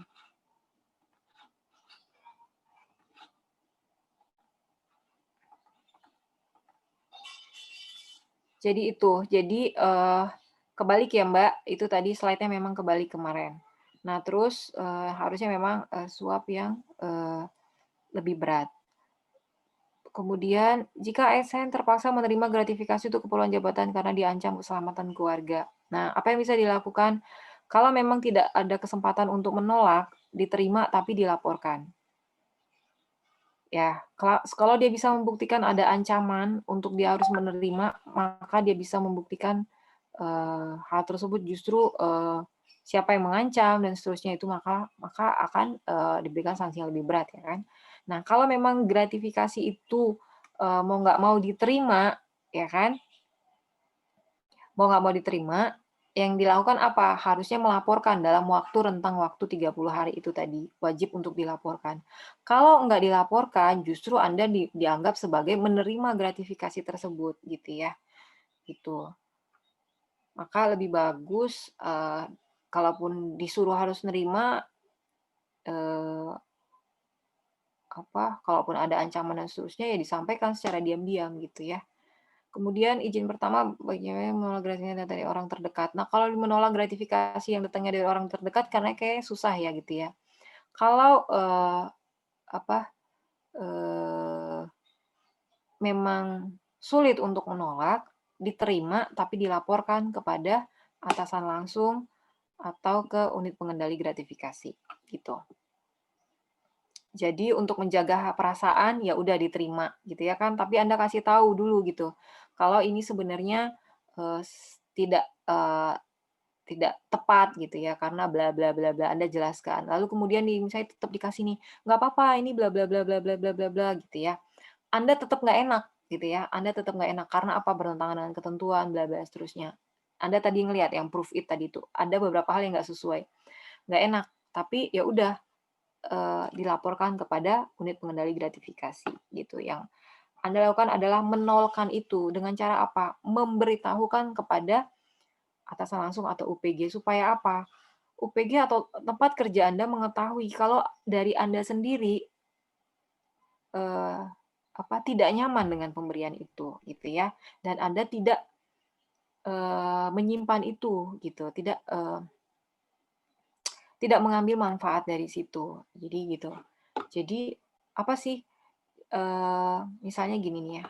Kadang kalau misalnya kita ke suatu tempat gitu ya, perjalanan dinas, di situ ada teman kita gitu ya. Nah, tugas kita di situ adalah untuk menilai, misalnya menilai unit kerja tersebut. Nah, lalu kemudian karena kita datang ke situ, kita diservis nih di waktu pulang dibawain oleh-oleh ternyata gitu ya kan. Nggak enak nolak gitu kan, nggak enak nolak.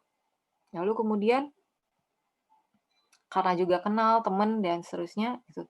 Tapi ada benturan kepentingan di sini karena apa? Anda bertugas untuk menilai tempat tersebut.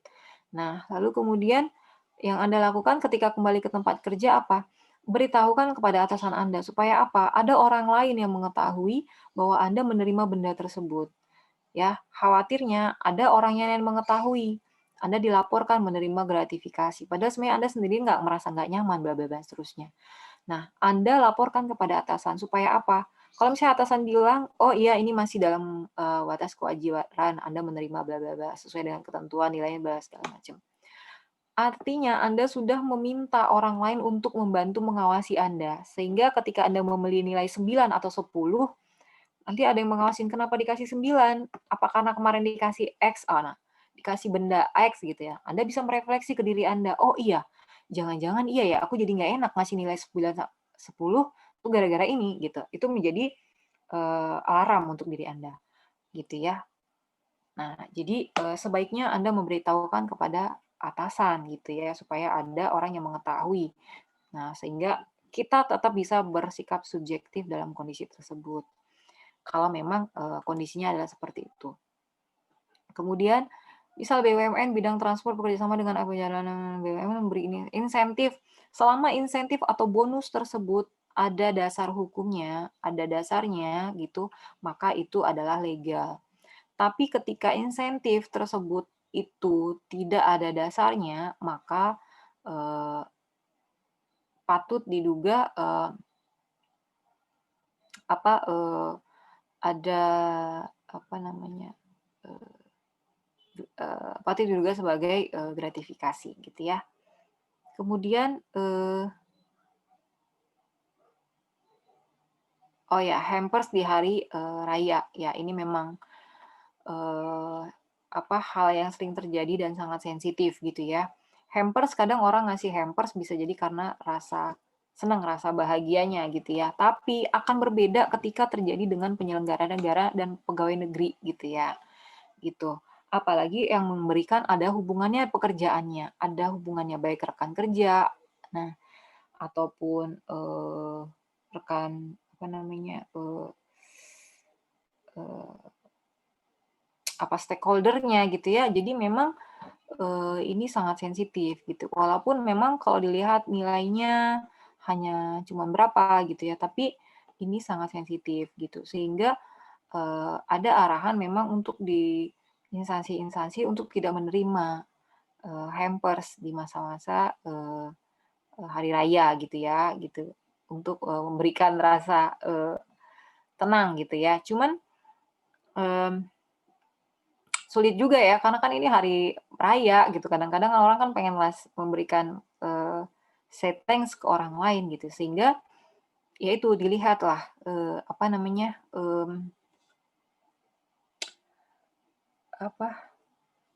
apakah di kemudian hari akan mempengaruhi sikapnya, ya itu dilihat ke dirinya. Dan kemudian berapa yang memberikan siapa gitu ya.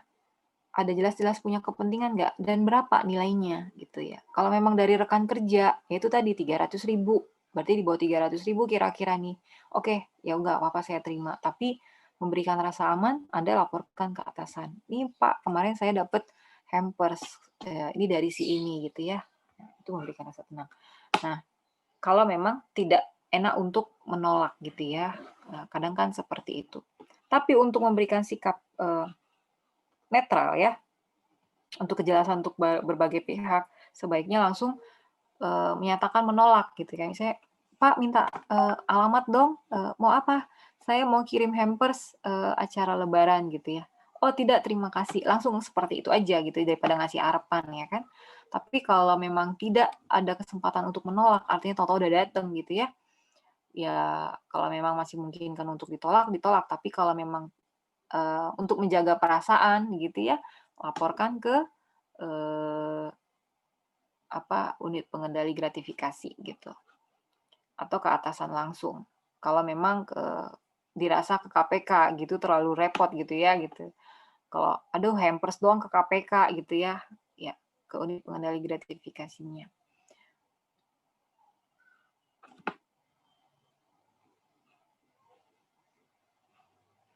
Nah, melebihi batas maksimal 300.000, apakah itu termasuk gratifikasi gitu ya?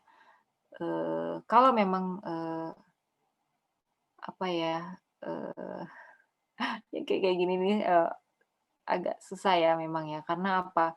Budaya di kita masih ya seperti itu, rasa syukur, rasa senang, say thanks itu dengan apa, saling bertukar di hari raya atau apa, mengirimkan barang gitu ya. Memang itu sebenarnya ada budaya baik gitu ya, tapi ya itu, karena pegawai negeri dan penyelenggara negara ini yang jadi agak susah gitu ya, karena untuk menjaga netralitas tadi, ya apa, objektivitas tadi itu. Apabila melebihi 300.000, apakah termasuk gratifikasi? Kalau melihat dari aturannya, hal tersebut seharusnya kita tidak terima. Nah, kalau memang mau nggak mau harus diterima, dilaporkan kepada atasan. Itu saja kalau saya bisa bilang. Jadi kalau nanti baca di PMK-nya ya, batasan yang boleh diterima. Nah, itu pemberian maksimal 300.000 dan seterusnya. Nah, itu. Oke, kayaknya semua pertanyaan udah saya jawab. Itu terkait suap dan gratifikasi kemarin. Oke, silakan tadi pertanyaannya, Mbak.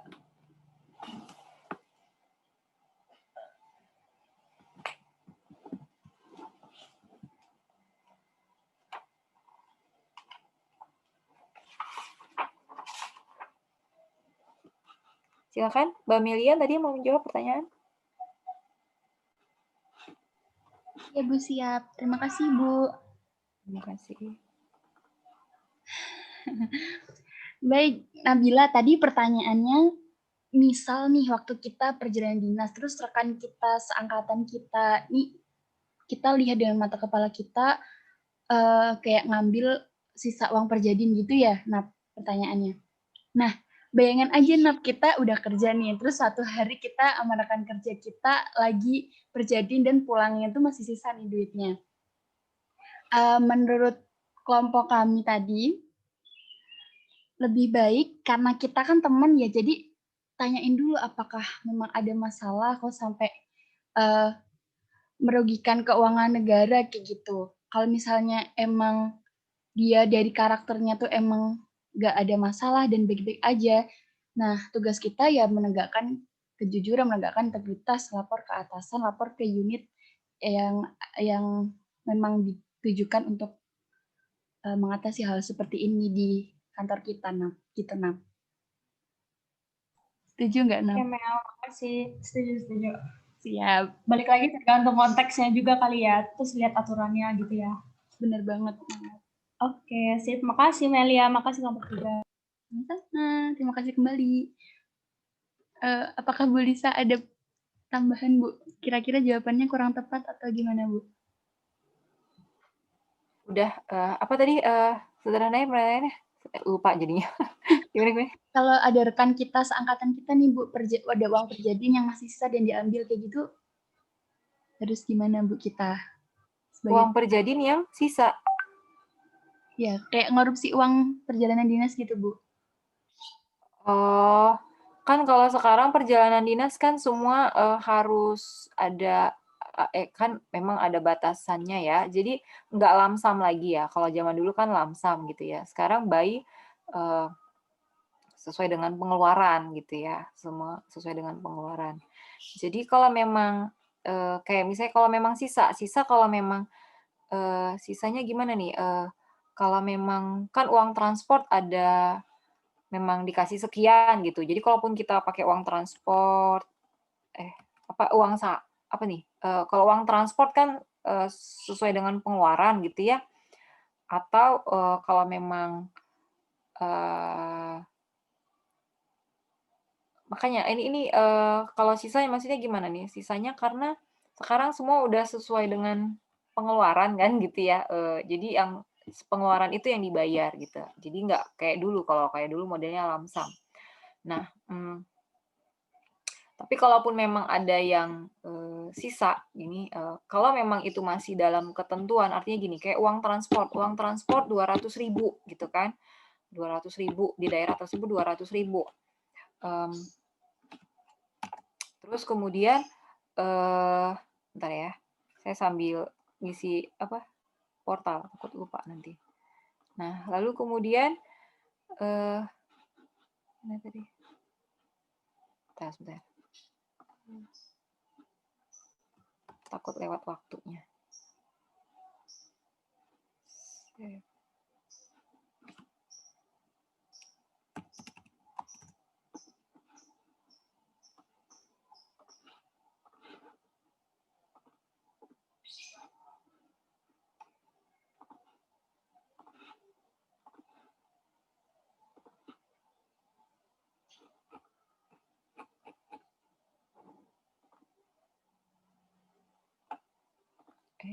Kok gagal?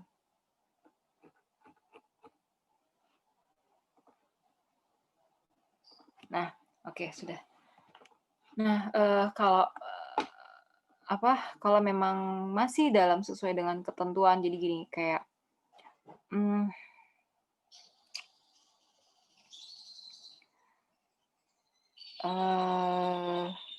kayak uang transport kan gini, kita ada uang transport di daerah tersebut 200.000 nih misalnya, tapi kemudian kita pakai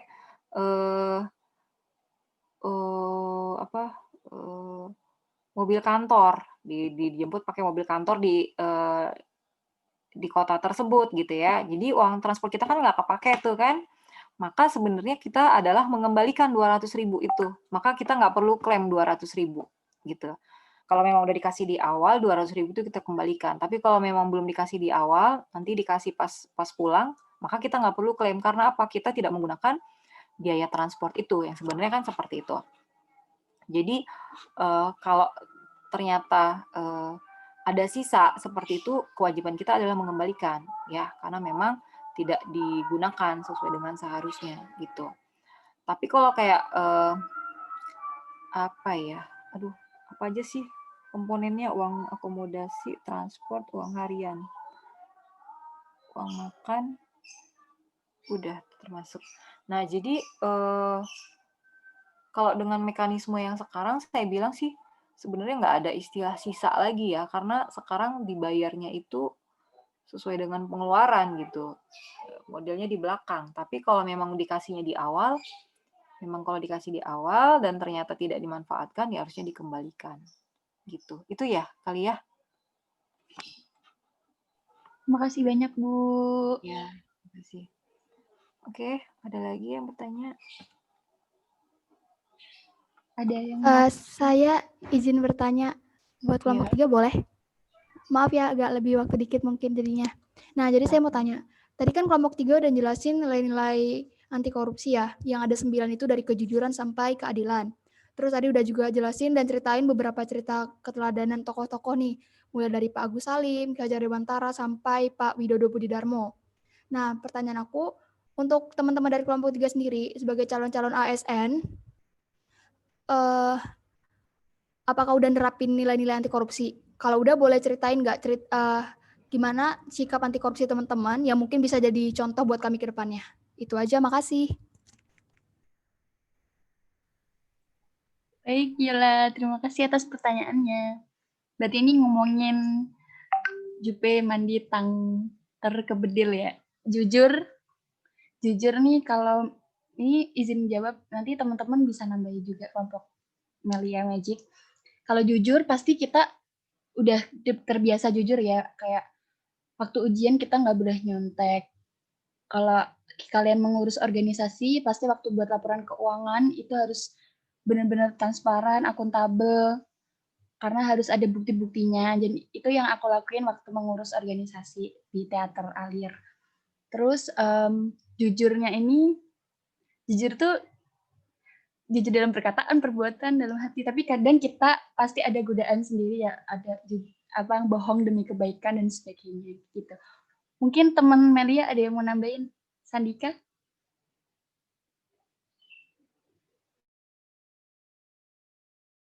Ya, jadi mungkin kalau menurutku kan kita semua di sini masih sama-sama belajar ya. Kalau penerapannya sendiri mungkin masih belum sempurna, tapi kita semua sama-sama belajar untuk kayak jadi lebih jujur, lebih mandiri, misalnya ngerjain tugas diusahain sendiri, peduli misalnya lihat teman ada yang kesusahan, kita bantu. Masih hal seperti itu sih. Kalau untuk ngomongin contohnya mungkin karena waktu yang mepet juga agak sulit gitu nyari contohnya seperti apa, tapi yang pasti kita semua kan sama-sama belajar dan sama-sama berusaha untuk menjadi pribadi yang lebih baik dan menerapkan nilai-nilai anti korupsi tadi. Kalau menurutku sih gitu. Gimana mungkin yang lain? Jajus mungkin? Kalau jujur dari aku murgen masih terbatas ya, soalnya belum pernah dapat tanggung jawab yang besar juga. Mungkin peduli kalau ada teman kesulitan di grup, upaya biar urgent jawab. Itu aja sih. Kayaknya belum pantas ya ngomongin yang lain. Terima kasih.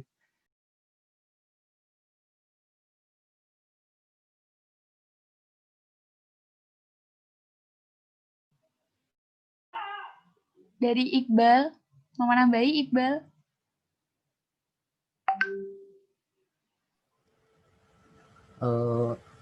Ya mungkin kalau misalnya disebutkan contohnya satu persatu ya mungkin akan sama aja kayak teman-teman yang lainnya juga, karena pada intinya juga kita sama-sama belajar gitu ya, dan mungkin kita nggak tahu apa yang terjadi di dunia kerja kita ke depannya. Ya mungkin setidaknya sekarang kita harus bisa menerapkan apa yang kita pelajari dan mungkin menjadi orang-orang yang bisa seidealis mungkin gitu. Jika kita telah menjadi orang-orang yang mempunyai nilai-nilai yang ini gitu kan, nilai-nilai anti korupsi ini, kedepannya juga kita akan tetap menerapkannya ini gitu, bukan menjadi orang yang menjadi melihat kondisi pekerjaan nanti kedepannya mungkin berbeda dengan realitanya, mungkin jadi kita beradaptasi dan justru jadi ikut-ikutan gitu, mengikuti tradisi-tradisi yang mungkin sebenarnya salah gitu.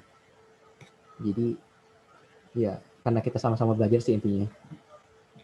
Jadi di sini mungkin ada banyak yang selama ini yang kita terapkan sebenarnya salah, ya udah kita benarin sama-sama gitu sih. Amin. Indonesia tuh butuh kita Yol, pemuda yang kuat diterpa goda. Asik. Terima kasih. Itu dari kelompok 3. Oke, baik. Terima kasih jawabannya kelompok 3. Baik, terima kasih ya untuk kelompok 3, untuk teman-teman yang sudah menanggapin. Melia, terima kasih sudah menceritakannya dengan ekspresif ya.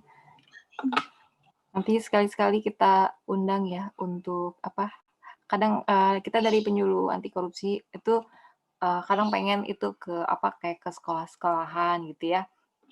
Cuma menyampaikan anti korupsi dengan tema dengan gaya anak-anak itu kan nggak semua orang bisa bercerita dengan cara yang ekspresif gitu, atau ke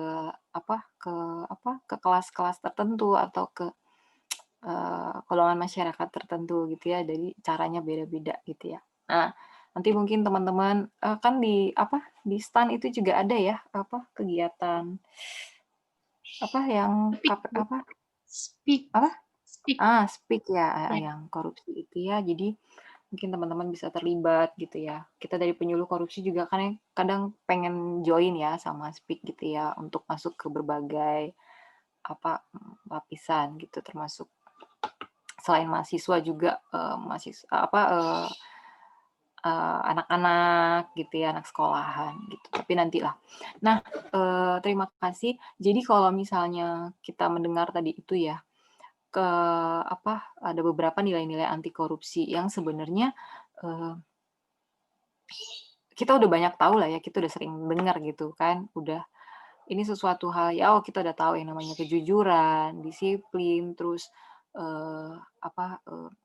peduli, sederhana gitu ya. Kita udah ngerti itu semua, kita udah lama dengar cerita itulah, nilai-nilai itu kita udah lama tahu lah gitu. Cuman masalahnya untuk menerapkan itu ternyata dengan kita menyerapkan itu dalam hidup kita, itu juga kita sudah membantu diri kita untuk menanamkan prinsip-prinsip anti korupsi di diri kita, yang nanti ketika kita bekerja gitu, apalagi kita sebagai pegawai negeri, itu ternyata modal buat kita gitu ya. Jadi yang awalnya kita kira hal-hal yang sifatnya sederhana gitu ya, kayak tanggung jawab, kesederhanaan, kemandirian, itu tuh ternyata penting banget dan itu memandu kita menjaga diri kita nanti ketika kita bekerja gitu ya. Semoga ini nggak cuma hal yang klise ya, jujur, peduli, mandiri dan segala macam, tapi kita jadikan sesuatu yang konkret gitu ya, nggak cuma cerita doang, tapi sesuatu yang konkret ketika kita terapkan gitu ya. Teman-teman masih kuliah, masih ada 1 semester ke depan, ya kalian terapkan dalam diri kalian, di lingkungan kalian, dalam perkuliahan sebagai mahasiswa atau sebagai anak, sebagai dalam kegiatan kemahasiswaan di lingkungan masyarakat dan seterusnya. Kalian dengan menanamkan ini artinya kalian sudah berlatih, kan namanya nilai-nilai. Nilai-nilai itu artinya nggak cuma sekarang loh, gitu. Itu dibangun yang terus-menerus menjadi karakter. Jadi nilai menjadi nilai hidup gitu ya. Nggak sekarang dilakuin besok enggak, itu ya terterpa angin gitu ya. Kalau kita ngelihat nih ya, pejabat-pejabat, orang-orang besar itu yang kena kasus korupsi miliaran itu, yang kasus korupsi besar itu, mereka mungkin bukan orang bukan orang yang nggak baik, mereka banyak yang orang-orang baik gitu loh ya. Pemahaman agamanya cukup, ya kan, pengetahuannya bagus, segala-gala macam gitu. Tapi mungkin angin yang menerpa itu kencang banget, jadi nggak tahan gitu ya. Ya, dikasih angin sekencang gitu, aduh, mungkin mungkin godanya besar gitu ya. Nah, maka dengan terus-menerus menanamkan nilai-nilai itu kita semoga bisa menjadi prinsip yang kita pegang gitu ya, yang mendarah daging, sehingga terpaan angin yang datang, godaan yang sekencang itu datang, kita udah punya nilai, kita udah punya prinsip gitu. Nggak cuma jujur, mandiri, disiplin, tapi kita punya kepedulian. Dengan kita peduli dengan lingkungan sekitar, ketika kita nanti jadi pemimpin, kita ingat loh ketika kita ditawarin untuk melakukan sesuatu dengan iming-iming senilai uang, kita nggak cuma mikir diri sendiri, nggak cuma mikir perut doang atau keluarga kita doang, tapi kita mikir, kalau saya menerima ini masyarakat kayak apa ya? Kalau saya menerima ini orang-orang yang miskin kayak apa ya? Kalau saya menerima ini negara saya kayak gimana ya?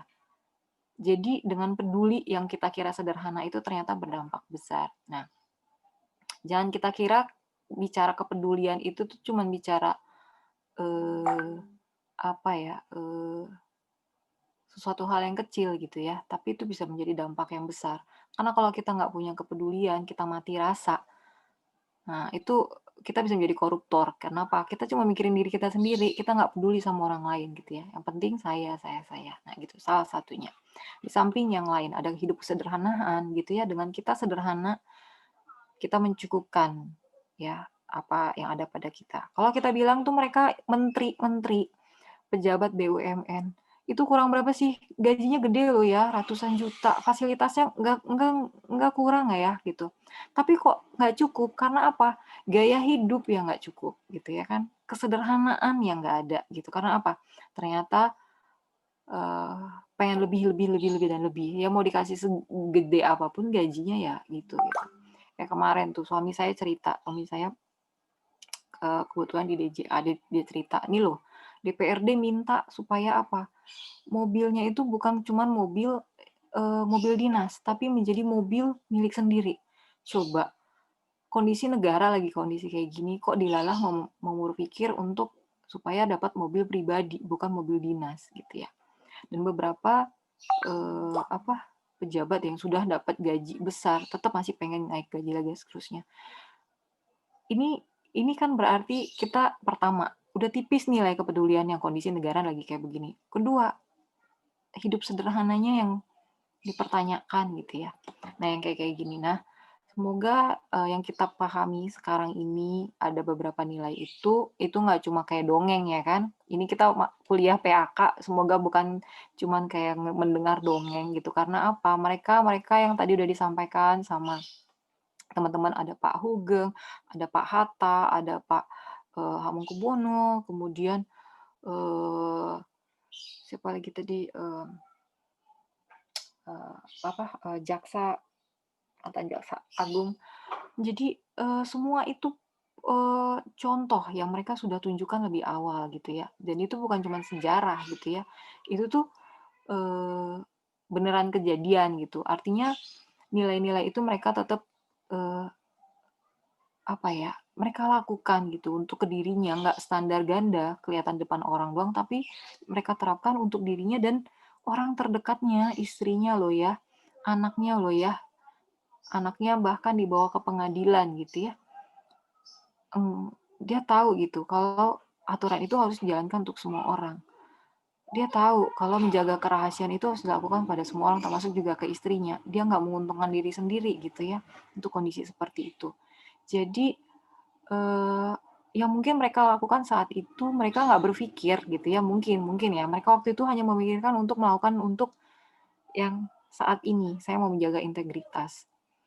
Mereka nggak berpikir kalau setelah puluhan tahun, apa yang mereka buat itu kemudian dicatat dan itu menginspirasi jutaan orang. Nah, kita juga nggak tahu nanti mungkin ketika kita menghadapi satu kondisi dan kita menerapkan nilai-nilai itu kemudian dicatat oleh instansi kita dan kemudian itu dijadikan contoh gitu ya buat orang-orang berikutnya. Kita nggak pernah tahu itu. Tapi yang kita lakukan sekarang apa? Sebisa mungkin apa yang di hadapan kita lakukan sesuai dengan nilai-nilai anti korupsi itu. Karena bicara anti korupsi itu bukan bicara untuk diri kita sendiri, tapi juga untuk masyarakat yang banyak. Jadi semoga apa yang kita pelajarin hati ini nggak cuma seperti kesannya kita belajar itu cuman suatu hal yang klise, cuman dongeng belaka gitu, tapi itu sesuatu hal yang nyata. Bahkan kita yang harus membuat itu menjadi konkret dan nyata gitu ya. Semoga teman-teman nilai-nilai ini yang kesannya sederhana ini bisa teman-teman lakukan. Saya tahu ini mungkin kesannya klise dan sederhana, tapi ketika dilakukan nggak mudah ya. Semua kita berproses, termasuk saya juga ya, untuk melakukan 9 nilai-nilai ini tentu dalam berbagai kondisi ini nggak sesederhana itu gitu ya. Banyak pergolakan batin, ada miss juga di sana sini, tapi buat apa sih kita hidup gitu kan? Kalau cuma mau jadi orang kaya ya nggak usah hidup gitu kan. Jadi karena kalau kalian lihat, silahkan kalian melihat banyak pejabat yang namanya udah melambung gitu ya, usianya udah segitu. Ngapain lagi sih hidup sebenarnya? Udah punya jabatan menteri, udah punya nama baik, anak cucu udah semua mapan, rumah udah di mana-mana, nama baik udah harum kemana-mana, apalagi sih hidup, ya kan? Tapi di usianya seperti itu juga tetap melakukan korupsi. Akhirnya apa? Di akhir hidupnya di penjara. Apa yang udah dibangun sekian puluh tahun itu tiba-tiba habis, hancur gitu ya. Jadi jangan karena maruk gitu ya, maruk kena angin terpa gitu ya, karena uang dan posisi gitu, apa yang sudah dibangun sekian lama itu tuh habis gitu seketika. Nah, kita teman-teman boleh lihat deh perjalanan banyak pejabat itu. Saya kasihan gitu. Apa yang mereka bangun selama ini tuh kok jadi tiba-tiba masyarakat melihatnya, oh si ini koruptor, oh si ini gitu ya. Padahal mungkin dia mengejar itu, membangun itu sekian puluh tahun itu bersusah payah gitu. Sampai di level itu.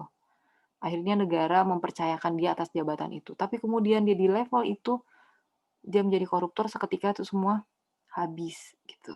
Jadi jangan sampai seperti itu ya. Semoga ini kita bukan cuman mendengar dongeng, tapi harap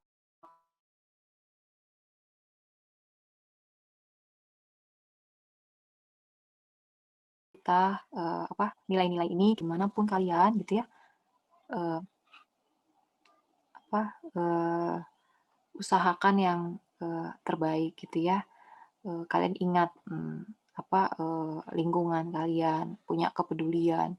Kalau DJP kemarin hasil Kemenkyu, survei integritas DJP masih paling bawah. Karena apa?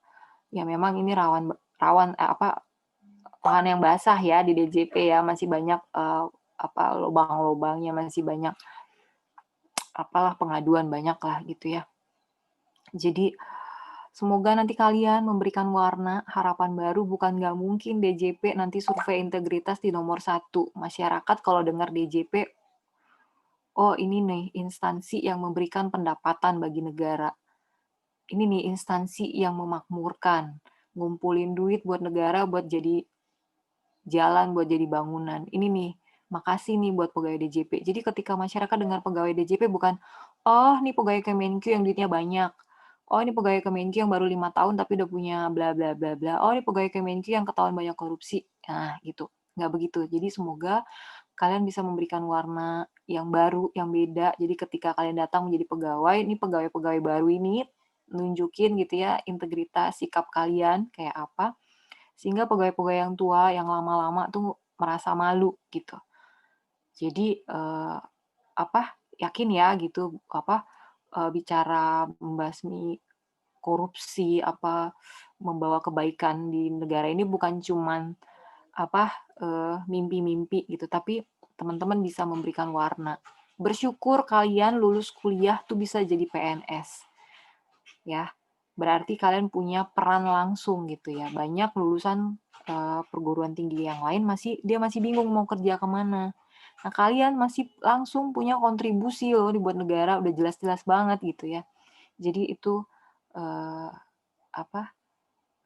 harapan saya. Jadi panjang ya oke. Jadi ini menebus saya kemarin punya utang pertemuan yang saya harus presentasikan. Jadinya kita lebih waktu. Baik, terima kasih buat teman-teman. Semoga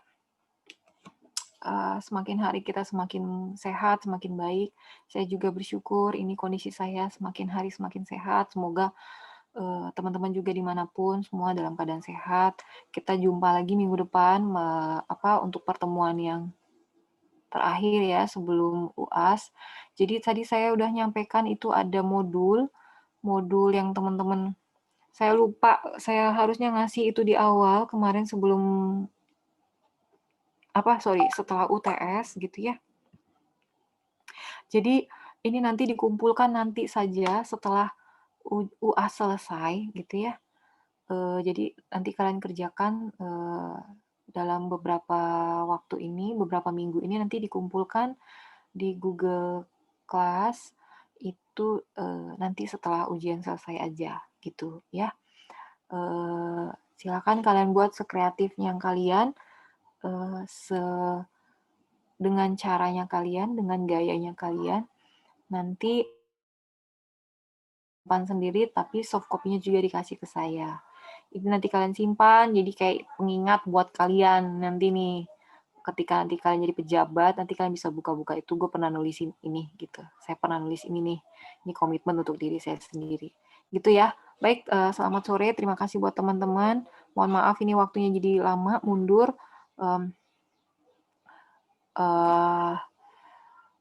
Karena nggak ada yang ditanya lagi ya, nggak ada didiskusikan lagi, kita bisa akhiri. Terima kasih buat presentasinya, berkelompok 3, buat teman-teman yang sudah menanggapi. Selamat sore, Assalamualaikum, salam sejahtera buat kita semua. Terima kasih. Selamat sore, makasih Bu. Selamat sore Bu. Terima kasih Bu. Terima kasih Bu. Terima kasih Bu.